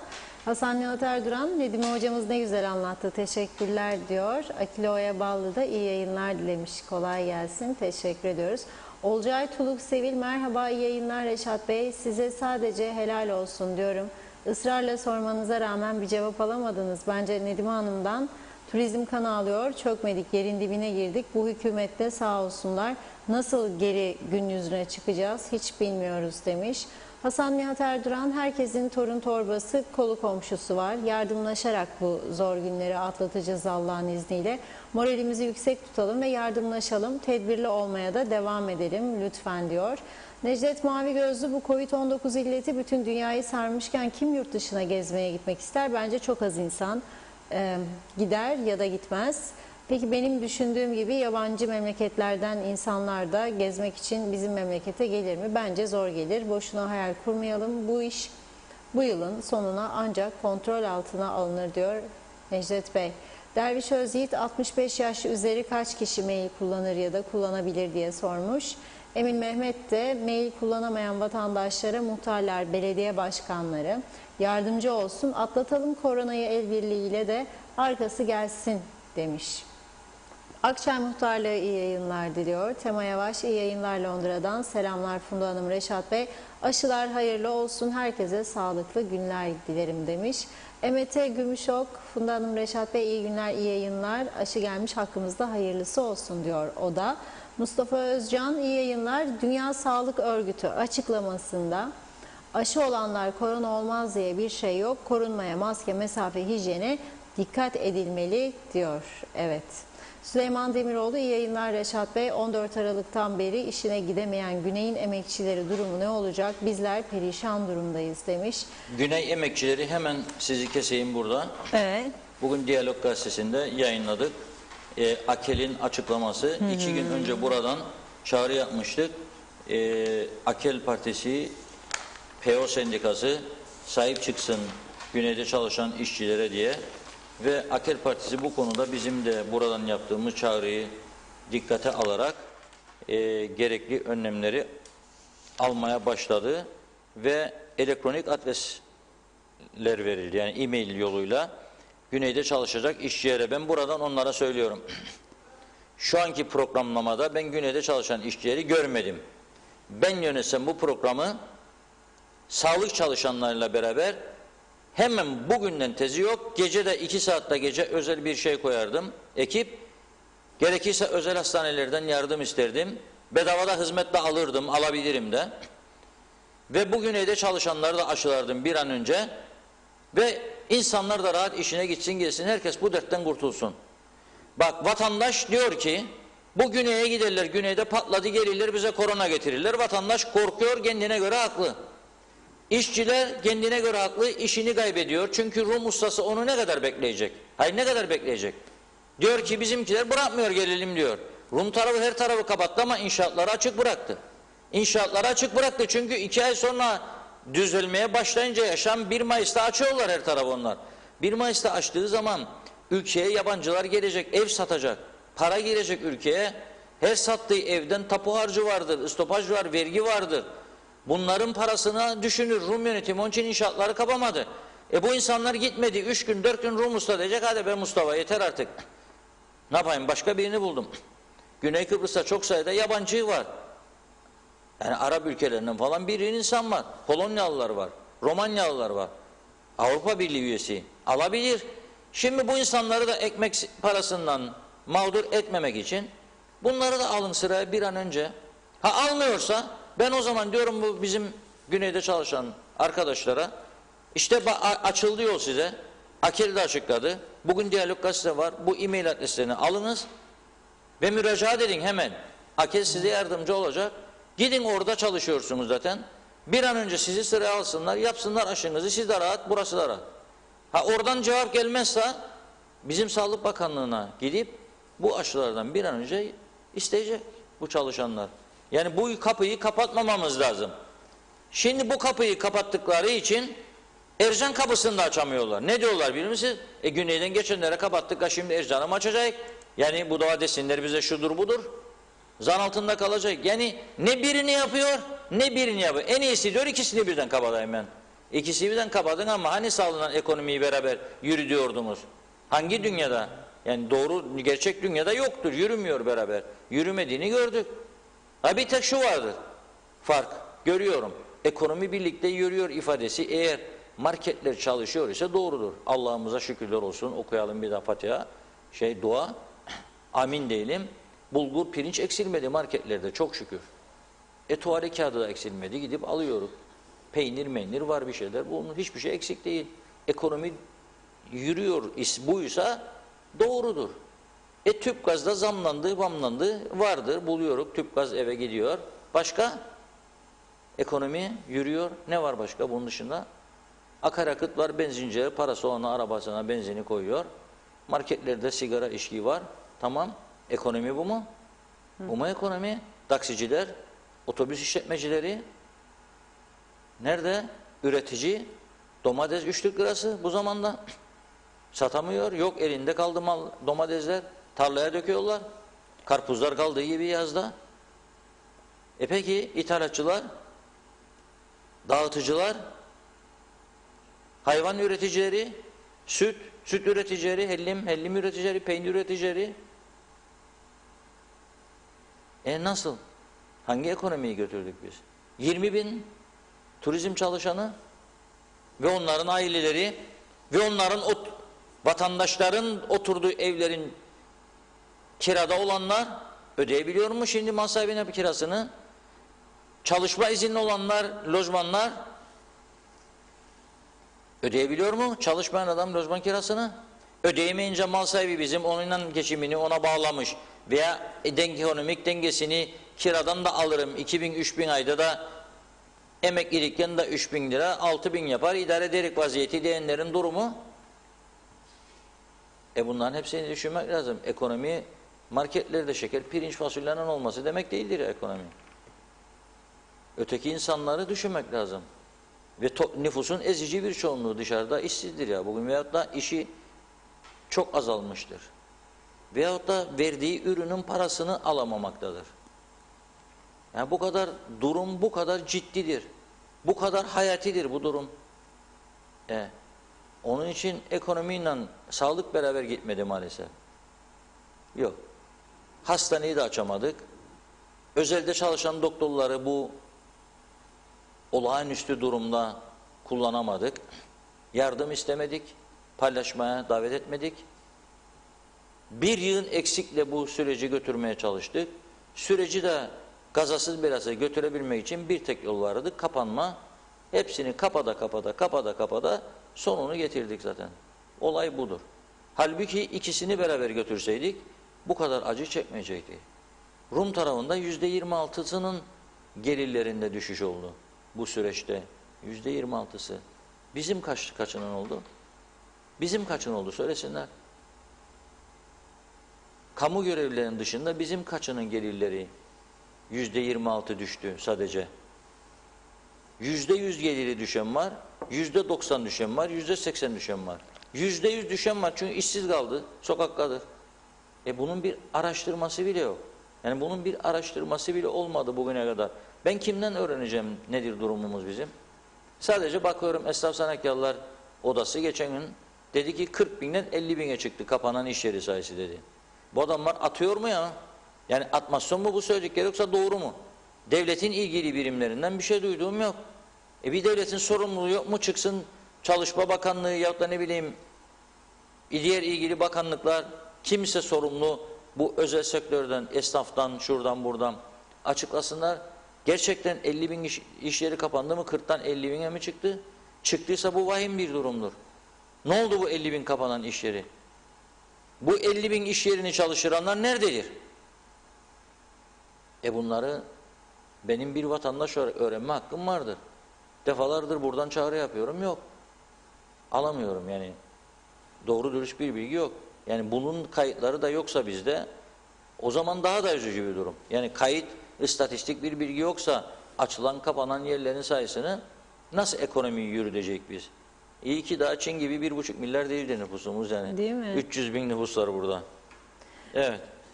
Evet, devam edeyim mesajlara kaldığımız yerden. Kerem Kartal iyi yayınlar dilemiş. Yunanistan'ın Sinovac aşısı yapanlara seyahat engeli getirilsin söylemleri insan haklarına aykırı bir durumdur. Bu durumu kınıyorum diyor. Turgay Gezen, kimse kusura bakmasın sözüm meclisten dışarı ama bazı yorum ve soruları okuduğum zaman bu toplumun yüksek oranda okur yazarlığından şüphe duymaya başladım. Aylardır aşı ve maskenin koruyuculuğu anlatılıyor ama hala daha bazıları bunu anlamamakta ve saçma sapan sorularla gündem oluşturmaya çalışıyor demiş. Hasan Nihat Erduran, insanlık suçu ambargolar sürerken Birleşmiş Milletler görev süresi yine uzatılacak mı Reşat Bey diye sormuş. Emin Mehmet, devletten destek alan tüm TV'lere Sağlık Bakanlığı'nın hazırlayacağı kamu spotları bilgilendirmeli vatandaşı. Çok bilen var bizde çünkü diyor Emin Mehmet Bey. Turgay Gezen de Kıbrıs sorunu çözülmediği sürece uzatılacak Hasan Bey demiş. Yılcan Emin iyi yayınlar diliyor. Emin Mehmet, Reşat Bey hatırlatayım 74 çıkarmasında da saat farkı vardı. Uçak aşıları 1 saatte getirse Türkiye'de iş başlamış olur. Sayın Erdoğan seviyor sürprizleri demiş. Evet, Besi Plevne, Funda Hanım, Reşat Bey iyi akşamlar. Zeybekköy'de, köy dışındaki evimizde kendi imkanlarımıza elektrik götürdük. 1 yıldır elektrik kurumu gelip 5 tane sokak lambası takamadı demiş. Nazime Nalbant, Reşat Bey bazı insanlar Face kullanmıyor. Nasıl ulaşacak? E-mail bilmez. Onun için kim bu insanlara yardımcı olacak? İnanırım ki Reşat Bey sen yardımcı herhalde olacaksın. Her zaman sen yardımlarınla, sevgilerimle demiş. Mehmet Türkay Fotalı, iyi akşamlar, güzel yayınlar dilerim. Halkın endişesi anlatılanların kısacası kötü bir şey olmaz diye düşünürler. Peki birisi basit bir ameliyat olduğunda bile hastaya veya yakınlarına imza alıyorlar. Peki bu aşıdan dolayı eskaza birisi ölürse sorumluluğu kim alacak? Tatar mı diye sormuş. Kıbrıs Türk Atatürkçü Gençlik Hareketi Genel Sekreteri Arın Taşarkan, Kıbrıs Türk Atatürkçü Gençlik Hareketi Dış İlişkiler Sekreteri Eşref Alkış, Kıbrıs Türk Atatürkçü Gençlik Hareketi Eğitim Sekreteri Sertaç Peralı, Kıbrıs Türk Toplum Liderimiz Fazıl Küçük'ü unutmayacağız, saygı ve özlemle anacağız diyorlar.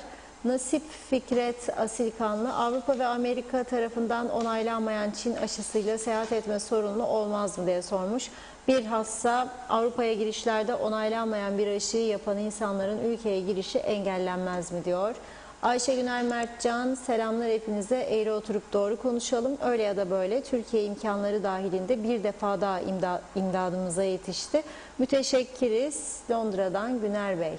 Sayar Aker, tiyatro ve sinemayı bıraktım diyor. İnanç Yıldız, iyi yayınlar Funda Hanım, Reşat Bey, hayırlısıyla Kuzey Kıbrıs adasına aşı gelir demiş. Şefika Durak, iyi akşamlar. Olsun sizlere Reşat Bey, Funda Hanım, teşekkür ediyoruz. Aşılar da gelmiş, hayırlı olsun. Sabırla her şey olacak inşallah. Yalnız aşıyı yaparken de her şey bitmiş gibi maskeleri çıkarma olmayacak herhalde. Hepimiz dikkatli olmamız lazım. Hiç yapmamaktan herhalde çok daha iyidir diye düşünüyorum. Hepinize kolaylıklar dilerim demiş. Sözer Hasan, iyi yayınlar. Reşat Bey, Çin aşısını ilk önce UBP oldu diyor. Tolga Çolakoğlu, 20 bin aşının kaçta kaçı antidoz? Nefes farlı geçiren bir şahsa ne yapılabilir? Tam anlayamadım mesajı. Kamile Selçuk Uyar, 76 yaşındaki kayınvalidem adına başvurabilmek için 4 kez mail yollamak zorunda kaldım. Siz başvuru şartlarına eklenme yapıldığını duyurdukça yeni mail yolladım. İnşallah sorun olmaz diyor. Doğan Falyalı, hayırlı yayınlar. Şimdi efendim bu Covid neredeyse 1 yıla yakın bir zamandan beri var. Evlerinden dahi çıkmayan yaşlı vatandaşlara kimse uğrayıp hallerini dahi soran olmadı. Seçim olduğunda bu insanları oy kullanmak için neredeyse sedyeyle taşıyıp oy kullandırmak istediler. Nasıl iş bu diye sormuş. Emin Mehmet, o gazeteciye biz altın pasaport vermeliyiz diyor. Mehmet İnancı, Reşat Bey, aşılar bir an önce turizm çalışanlarına da yapılmalı ve oteller çalışmaya başlamalı. Aksi halde batmış ekonomi daha da batacak ve kurtuluşumuz olmayacak. Siz ne dersiniz Reşat Bey diye soruyor. Ethem Durak, Reşat Bey, Funda Hanım, sizler yırtınıyorsunuz, dinleyen kim? Bunların hepsi A'dan Z'ye her şeyi bilen, en iyisini yaptığını sanan bilgiçlerdir. Vekil seçilir seçilmez olurlar diyor. Emin Mehmet, umutsuzlukları yaratan halktadır demiş. Naziven Albant, Reşat Bey çok rahatladılar. İsterlerse her şeyi hızlandırırlar ve hastanede açarlar. Bu kadar zor mu? Madem bitti hemşire de alırlar. İnanın çok üzülürüm. Bıraksınlar artık, halkın sağlığı en önemlidir diyor Nazime Hanım. Hasan Nihat Erduran, bir de ambargolu olmasak düşünün devlet nasıl gelir vergisi toplardı. Birleşmiş Milletler ve Rum ambargoları ekonomiyi mahvetti ve kimsenin sesi çıkmaz maalesef. Üzgünüm. Nerede Toros, nerede Ağrı? Allah rahmet eylesin demiş. Sayar Aker, bahar gelecek, yüzler gülecek diyor. İnanç Yıldız, erken seçim olmalı, meclise yeni yüzler gelmeli demiş. Zeka Öçer, iyi akşamlar diliyor. Biz de aşı bekleriz demiş. Londra'dan yazıyor kendisi. Emin Mehmet, önce gözler örümcek sarmış, kafalar değişsin. Ceza yaz da yazmasa da vay, ağlarız, para yok, neyin cezası diye sormuş. Namık Kemal Kızar, iyi akşamlar, iyi ki varsınız, bizleri aydınlatıyorsunuz demiş. Reşat Polat, iyi yayınlar diliyor. Nikos Bülent Antonio, sandal battı, yelken direğinin üstünde bekler, sizin hükümet kurtaran olursa diye hayal dünyasında yaşarlar demiş. Necdet Mavi Gözlü, meclis başkanı seçimi ne oldu diye soruyor Reşat Bey. Meclis başkanını ne zaman seçiyorlar? Bir de başkan adayları belli oldu mu diye sormuş. Dün Necdet Bey bizi herhalde dün dinlemedi. Dün söyledim ben. Ulusal Birlik Partisi üst düzeyde daha parti meclisinden veya meclis grubundan onay almadan Önder Sennaroğlu'nu başbakan başka yetkililerle de görüşerek Önder Sennaroğlu'nu önerme kararı aldı. Bunu da Ulusal Birlik Partisi birkaç gün içerisinde onaylayacak herhalde parti meclisinde veya meclis grubunda ve bir seçim daha yapılacak, milletvekili seçimi. Bu kesin yani. Necdet Bey dün bizi dinlemedi herhalde o yüzden. Evet, devam. Evet, devam edeyim. Hasan Nihat Erduran, hastane jet gaz arası derelere iyi bakım ve temizlik yapıldı. Tebrik ederim katkısı olanları. Hastanede en küçük bir su baskını, taşkın tehlikesi yoktur şu an. Halk ve belediyemiz korusun, temiz tutsun yeter ki. Resimleyin, haber yapın lütfen. Gönyeli, Değirmenlik, Güzelyurt belediyelerine ana arterlerde yaptıkları peyzaj için tebrik ederim demiş. Cengiz Tokyay, iyi akşamlar diliyor. Tüm TV 2020 ekibine iyi yayınlar, başarılar dilerim. Sizleri izlemeye devam edeceğiz. Teşekkür ederiz. Özkan Teksu, üniversitedeki kafeteryalar 9 Mart'tan beri kapalı demiş. Gürkan Bengü Giritli, saygıyla anıyoruz büyük liderimizi diyor. Hüseyin Koltan, merhaba Reşat Bey, Nisan ayında seçim var mı acaba? Teşekkür ederim, iyi ki varsınız. Doğru Haber'in adresi, ağzınıza ve yüreğinize sağlık demiş. Nisan ayında seçim, programın başında söyledim, Cumhuriyetçi Türk Partisi kabul etti, varım dedi. Nisan ayında hazırız dedi. Yeniden Doğuş Partisi de Nisan ayında varız dedi. Halkın Partisi şimdi seçim zamanı değil, ülkede çok ciddi sorun vardır diyor. Ulusal Birlik Partisi ise esas seçim çağrısını Başbakan Ersan Saner kendi yapmıştı, UBP Genel Başkanı. Fakat şimdi çalışmaları yürütüyor, sürdürüyor. Bazı temaslardan sonra tarih konusunda karar verileceğini söylüyor. Dolayısıyla netleşmedi Nisan ayı. Devam edelim. Evet, Yurdagül Güneş, öyle kolay mı her şey konuşmak? İnsanlar perişan ve işsiz demiş. Mehmet Akın, şu Ekim-Kasım Aralık ayı destek ödemelerini tek seferde bizlere de versinler. 2021'e umutla bakalım. Bizler de bayram edelim, sevdiklerimizi ve ailelerimizi sevindirelim. Bu sayede çarşı da canlansın, esnafın yüzü gülsün. Unutalım geçen kötü günleri, iyi yayınlar diliyor. Metin Maraş Ali, kolay gelsin demiş. Hasan Nihat Erduran, ambargolu açık bütçeyle devlet ancak memuru, işçisi, emeklisini ödeyebilir. Birleşmiş Milletler Avrupa Birliği neden ambargo tazminatı yardımı yapmaz bu zor günlerde olsun diye soruyor. Ufuk Bağlars, kaç gündür soruyorum, umarım bugün bir cevap alırım. Anastasiadis'in Guterres'e gönderdiği mektupta yer alan güven artırıcı önlemlerden bahseder misiniz? Bilmek istiyoruz. Ercan ve Mausa limanının açılması olası mı diye sormuş Ufuk Bey. Evet, bu konu gerçekten çok önemli bir konudur. Anastasiadis şöyle bir teklif yaptı.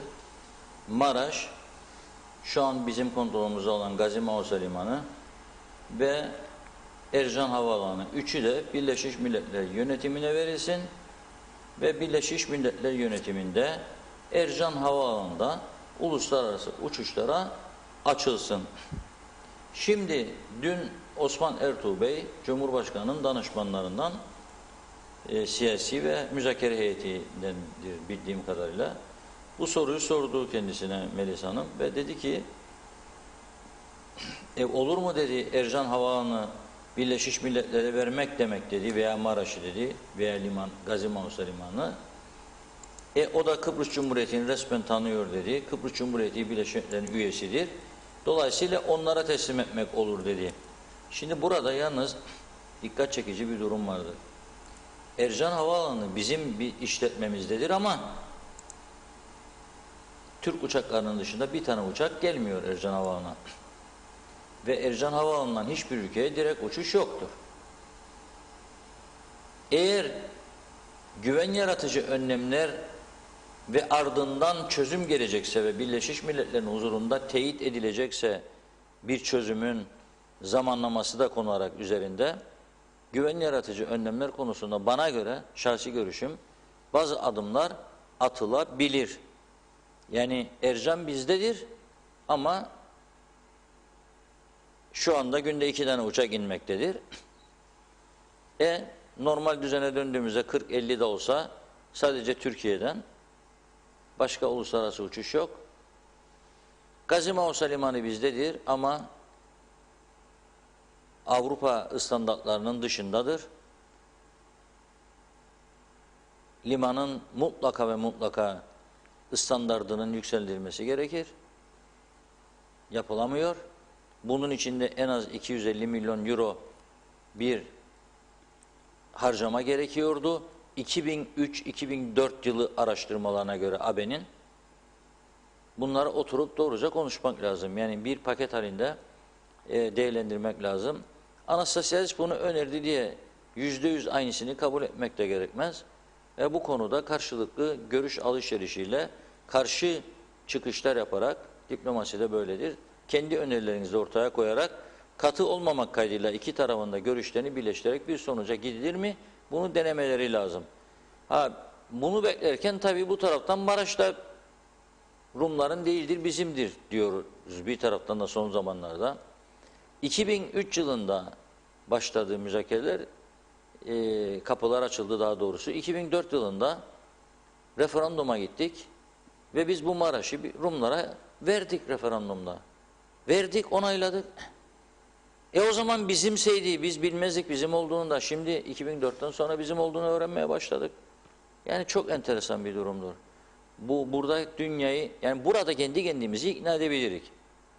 Bazı taraftarlarımızı, partilileri ve aldık vermeyik, kan aldık vermeyik diyenleri belki onları memnun edebilirsiniz. Ama uluslararası kamuoyu dünyayı inandıramayız bu tezde biz. Yani bizimseydi 2004 yılından niye verdik biz bunu? Niçin verdik 2004 yılında? %65 bir oyla verdik biz. Onlar almadı. Yani onun için bu yeni süreçte dünyayı karşımıza almadan ama haklılığımızı da anlatabileceğimiz şekilde adımlara ihtiyaç vardır. Rum tarafını zorlamak lazım. Çünkü Rum tarafı aslında bu Rum gazeteci Andreas Paraskos'un yazdıklarını anlaşılıyor ki o da bizimle bir şey paylaşmak istemiyor.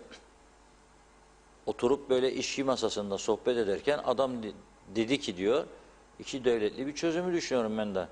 2 devletli çözüm dedi ama Anastasiadis'in kuzeyde Avrupa Birliği'nin düşüncesi ve Amerika'nın düşüncesi gibi eyaletler gibi Türk eyaleti, güneyde Rum eyaleti ve dışta yetkileri zayıf diye lanse ediliyor ama aslında yetkileri çok yüksek merkezi hükümet. Bu merkezi hükümetin öne sürdüğü koşullar gümrük, Merkez Bankası, para politikası, gümrükler, bunlar tamamen merkezi hükümetin yetkisinde olacak. Avrupa Birliği, içte ise her iki taraf kendi sağlık hizmetleri ve sosyal fonlarını yönetecek. Rum bizden kurtulmak istediği için bunu söylüyor. İki devlet diye bize yutturuyor. O bizim sağlık fonundan, onun sağlık fonundan gidip yaralanmamızı istemiyor. Diyor ki bunlar zaten 46 sene benim mallarımı yedi içti, vurdu, sattı, aldı gitti. Şimdi de ben bunların tedavilerini mi yapacağım bu tarafta? Yok diyor. İki, onlar 10 sene çalışan adamı 30 yıl üstünden emekli çıkardılar. Şimdi ben bunlara para ödeyeceğim, yani maaş ödeyeceğim. Batırdılar fonlarına. Her işin şu anda battı. Zaten ne dedi Çalışma Bakanı geçen gün? Para mara yok dedi. Kaynak tükendi dedi. Ya Sosyal Sigortalar Dairesi şu anda eskiye döndü. O eski iflas dönemine döndü. Korkuyorlar açıklasınlar. Eski iflas dönemine döndü. Ve her ay maaşları ödeyebilmek için emekli maaşlarını artık maliyeden aktarmalar başladı. Hadi bakalım ne kadar gidecek bu iş? Eski durumlara düşmeyiz inşallah. Sosyal sigortalılar eskiden ayın 2'si, 3'ü, 4'ü ödendikleri dönemler oldu. Bankalardan son ana kadar para borçlanmaya çalışırlardı. O bankadan 10 milyon, bu bankadan 7 milyon, bundan 15 milyon da ödesinler. O duruma düşmeyiz inşallah. Bilmiyorum. Yani durum böyle. Güven yaratıcı önlemleri de böyle bizim tarafın bu şekliyle kabul etmeyeceği kesindir. Yani güven yaratıcı önlemleri. Ama farklı bir formül bulunur mu? Herhalde bu New York'taki 5'li konferansta ortaya çıkacak. Ama masaya gelecek. Evet. Evet, sonlara doğru da yaklaşıyoruz bu arada. Sona Ben geldik mesajları aslında. da hızlıca okuyayım. Hemen Sait Bey kızmış bana. Sait Kumru diyor ki tüm yazıları okumuyorsun diye. Sevgili izleyenler, her zaman söylüyorum, önümde açtığım pencerede sınırlı sayıda mesajlar görülüyor ve belli bir sürede okunmadığı zaman da oradan gidiyor. Ama Facebook üzerinden izleyen tüm izleyicilerimiz sizlerin yazdığı mesajları görüyor. Bizler de kesinlikle zaten okuyup değerlendiriyoruz. Bir kez daha onu hatırlatmak istedim. Tabii hakaret ya da böyle iddialar olduğu zaman tabii ki o mesajları da okumamaya özen gösteriyorum diyeyim. Devam edeyim. Evet, Yasemin Şamlıoğlu, iyi yayınlar. Tekrar seçim olursa yazık tüm hastaları, yaşlıları hatırlarlar. Yine telefonla cevap verirler, hatır sorarlar demiş. Ve Yasemin Bey, olsun Reşat Bey, seçim olsun ki yaşlı hastayı da hatırlarlar en azından diyor Yasemin Hanım. Necdet Mavi Gözlü, yok Reşat Bey, dün baştan sona kadar sizleri izledim ama dikkatimden kaçmış olabilir. Benim oğlanım biraz sağlık sorunu olduğundan unutmuş olabilirim. Geçmiş olsun. Hayırlı akşamlar. Ağzınıza dilinize sağlık Funda Hanım, Reşat Bey. Pazartesi günü yine sizleri izlemek umuduyla hayırlı hafta sonları dilemiş. İsmail Mine Başarır, asgari ücretliler kaç aydır hakkı olan bir yıllık zammını istiyor. Madem hayat pahalılığı vardı, vekiller o kadar maaş alırken 1500 lira zam neden diye sormuş. O asgari ücretli insanların çoluk çocuğu yok mu? Hem zam yapılmıyor onlara hem de onların yarı maaşı kadar vekile zam yapılıyor. Bu hak mı diye sormuş. Emin Mehmet, bizlere bugünlerin ışığını 1940'larda yakıp davaya ömür veren, 1960 Londra-Zürih Anlaşması'nı sağlayan başta lider rahmetli Doktor Küçük Adnan Menderes ve Hariciye Nazırı Fatih Zorlu'yu rahmet ve minnetle yad ediyorum diyor. Gürkan Bengü Girik'te iyi hafta sonları dilerim. Seviliyorsunuz demiş. Çok teşekkür ediyoruz mesajlarınız için, katılımınız için. Evet Reşat Bey, buyurun, son sözlerimi alalım sizden ya da mesaj var mı son sizde de sözleri okunmadı? alalım ama çok mesajlar. O mesajların birkaç tanesini okumaya çalışacağım. Evet. Mustafa Bazıbağlı ile başlayayım. Bizim ülkede bazı kanunlar sadece kağıt üzerinde kalır diyor. Size birkaç örnek vereyim. Kanun diyor bir milletvekilinin devamsızlık durumunda işten başlatmak ve iş tüzükleri alan yaptırımların uygulanması gerekir. Eski başbakan 2 yıl oldu ülkeyi terk edip İstanbul'da yaşamasına rağmen her ay maaşını takır takır banka hesabına yatırıyor. Hani adalet nerede kaldı diyor Mustafa Bey. Adaletin bu mu? Dünya diye bir şarkı vardı Mustafa Bey. Bir yakınım yazıyor, diyor ki yaşlı annem diyor bana söylüyor, oğlum diyor bana da öğret bu interneti nedir diyor, ben bir rica edeyim aşı yapsınlar diyor. Çok iyi, internet dersleri kurs başlatacağız önümüzdeki hafta. Destek fonu kurmak lazım, önce bulmak lazım. Bir fon sağlayıp da internet kursları başlatalım. Bir izleyicimiz diyor ki ben emekli bir memur olarak dahi diyor internet kullanmıyorum diyor. Belediye başkanları boş oturmasın, onlarda hepimizin listesi var diyor. Doğru, yalan değil. Yani belediye başkanları da demesin ne yapalım bakanlık bizi aramadı da biz de böyle. Belediye başkanları desin ki yardımcı olmak istiyoruz size. Bağlansınlar bu programa, buradan da çağrı yapsınlar. Ey Sayın Bakan, yardımcı olmak istiyoruz. Duy sesimizi. Bir an önce ilerleyelim. Biz size bölgemizdeki 65 yaş ve üstü insanların verelim. Muhtarlarımız harıl harıl çalışıyor. Devletin yapamadığını bir Akçay muhtarı Rauf Denktaş Parkı yaptı ve yavaş yavaş bitiriyor, ilerliyor. Kapı kapı geziyor, oradan bir destek, buradan bir destek bitirmeye çalışıyorlar. Devlet yapamadı. Denktaş'ın anıt mezarını yapamadı devletimiz, sağ olsun. Diyor ki Hüseyin Bey, Cumhurbaşkanı seçiminden önce yüzlerce kişiyi bu siyasi devlet dairelerine seçim kazanmak için istihdam yaptılar. Niye pandemi hastanesine doktor, hemşire, sağlıkçı almadılar? Şimdi münhalde mülakattan bahsederler. Sağlık beklemez ki diyor. Siyasiler bizimle dalga geçerler. Onların halka verdikleri değer bu kadardır. Halkta bilinç varsa seçimleri protesto eder. Burada endişeliyim Hüseyin Bey, etmez. Meyhaneler açıldığı zaman, partileri de ziyafetleri verdiği zaman akan sular durur. Bol buzlu viskiyi çektikçe meyhanede veya rakıyı, lingo lingo şişeler. O zaman ne olur? Herkes unutur geçer bugünler. Meral Hanım da öyle diyor. Sormak isterim, evden çıkamayanlar için bir çalışma var mı diyor. Maalesef Meral Hanım yok. İlk duyumda alırsak bir bilgi, sizlere elbette bu bilgiyi aktaracağız buradan. Ama şu an itibariyle gelen hiçbir şey yok. Biz de öğrenmeye çalışıyoruz. Bir arkadaşımız diyor ki, Sağlık Bakanlığı bu mail adresini verdi diyor. 65 yaş için, ama böyle bir sayfa yok maalesef diyor. Bu daha büyük fiyasko yoksa. Yoksa bu daha büyük bir fiyasko. Bilmiyorum. Bakanlığın açıklaması benim cebimde duruyor burada. Sağlık Bakanlığı şöyle diyor. 65 yaş ve üzeri vatandaşlarımızın şöyle diyor. Sağlık Bakanlığı duyuru. Aşı yaptırmak isteyen 65 yaş ve üzeri vatandaşlarımızın covid.asit.shd@gmail.com mail adresine başvuruda bulunmaları gerekmektedir. Ek duyuru diyor altına da.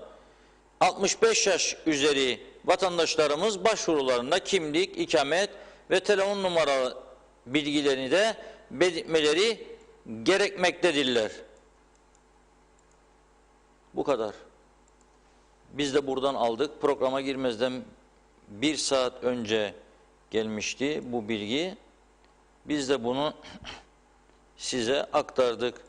15.24'te birinci WhatsApp mesajı geldi. Sağlık Bakanlığı'ndan ek duyuru da 16'da geldi. İkinci duyuru. Dolayısıyla oradan aktardık. Biz de onlara yardımcı olmak için onların bizi arayıp da demeleri lazım. Programlarınızda şurada burada bize yardımcı olur musunuz, duyuralım bu vatandaşlara sesimizi demiyorlar. Biz buradan yapmaya çalışıyoruz. Görevimizdir bizim. Aydınlatmaya çalışıyoruz sizi. Ama işte diyorum, organize meselesinde bir sorun vardır. O sorunu ortadan kaldırmamız lazım. Ve şu anda da saat 18.12 programımızın da sonuna geldik. Biz Sağlık Üst Kurulu'nun kararlarını bekliyoruz. Bu akşam Açılacak mı meyhaneler, kafeler, barlar, açılmayacak mı? Evet, hayır.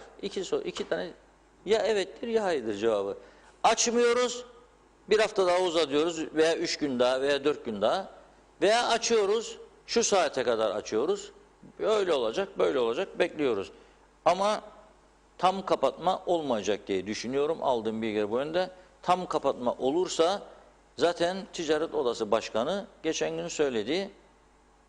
Yani tam kaos olur. Tam kapatmaya giderse tam kaos olur ülkede. Tam kapatmaya gidecek ne yapacak? Marketlere gitmeyin mi diyecek vatandaşlara? Yok. Marketlere gidebilin ama kafeye gidip kahve içemen. Dairelere gidemen. Daireler kapalı. Zaten Çalışma Bakanlığı'nda bir pozitif vaka görüldü diye 2 gün kapattılar. Ardından Güzelyurt Mahkemesi'nde bir pozitif vaka görüldü diye bugün mahkemede duruşmalar iptal edildi. Şimdi ben aynı soruyu bir daha soruyorum. Şu anda turizm yok.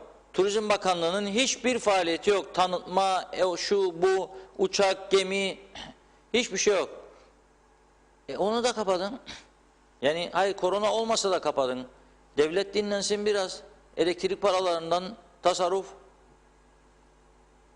Çevre Dairesi, Çevre Bakanlığı var. İş yok, güç yok. Karayolları var, içeride oturur arkadaşlar. Dışta çalışacak eleman yoktur diyorlar. Araç gereç yok diyorlar. Tatil edin. Klimalar gümbür gümbür çalışıyor. Isınmak için insanlar. Hele 2 damla yağmur yağdı mı klimanın şiddeti artar. Yani tasarruf yapması lazım. 6,5 milyon TL ayda ortalama elektrik gideri var KKTC devletinin. Ya bunun 3 milyonunu, 4 milyonunu tasarruf etse yarım kalmış yollarını bitirir. Bari de insanlar bu kış kıyamette o yollarda çukurların içine düşüp kalkmaz. Evet, kararlar çıkınca, açıklanınca TV ekranlarından ve gazeteden sizlere aktaracağız. Bugünlük benden de bu kadar. Hayırlı cumalar diyelim ve veda edelim. Ağzınıza sağlık. Çok teşekkür ediyoruz her zamanki gibi. Evet sevgili izleyenler, bugünlük de Gündem Özel'in sonuna geldik. Tedbiri elden bırakmadığınız sağlıklı güzel bir hafta sonu geçirmeniz dileğiyle diyorum. Pazartesi görüşmek üzere. Hoşça kalın.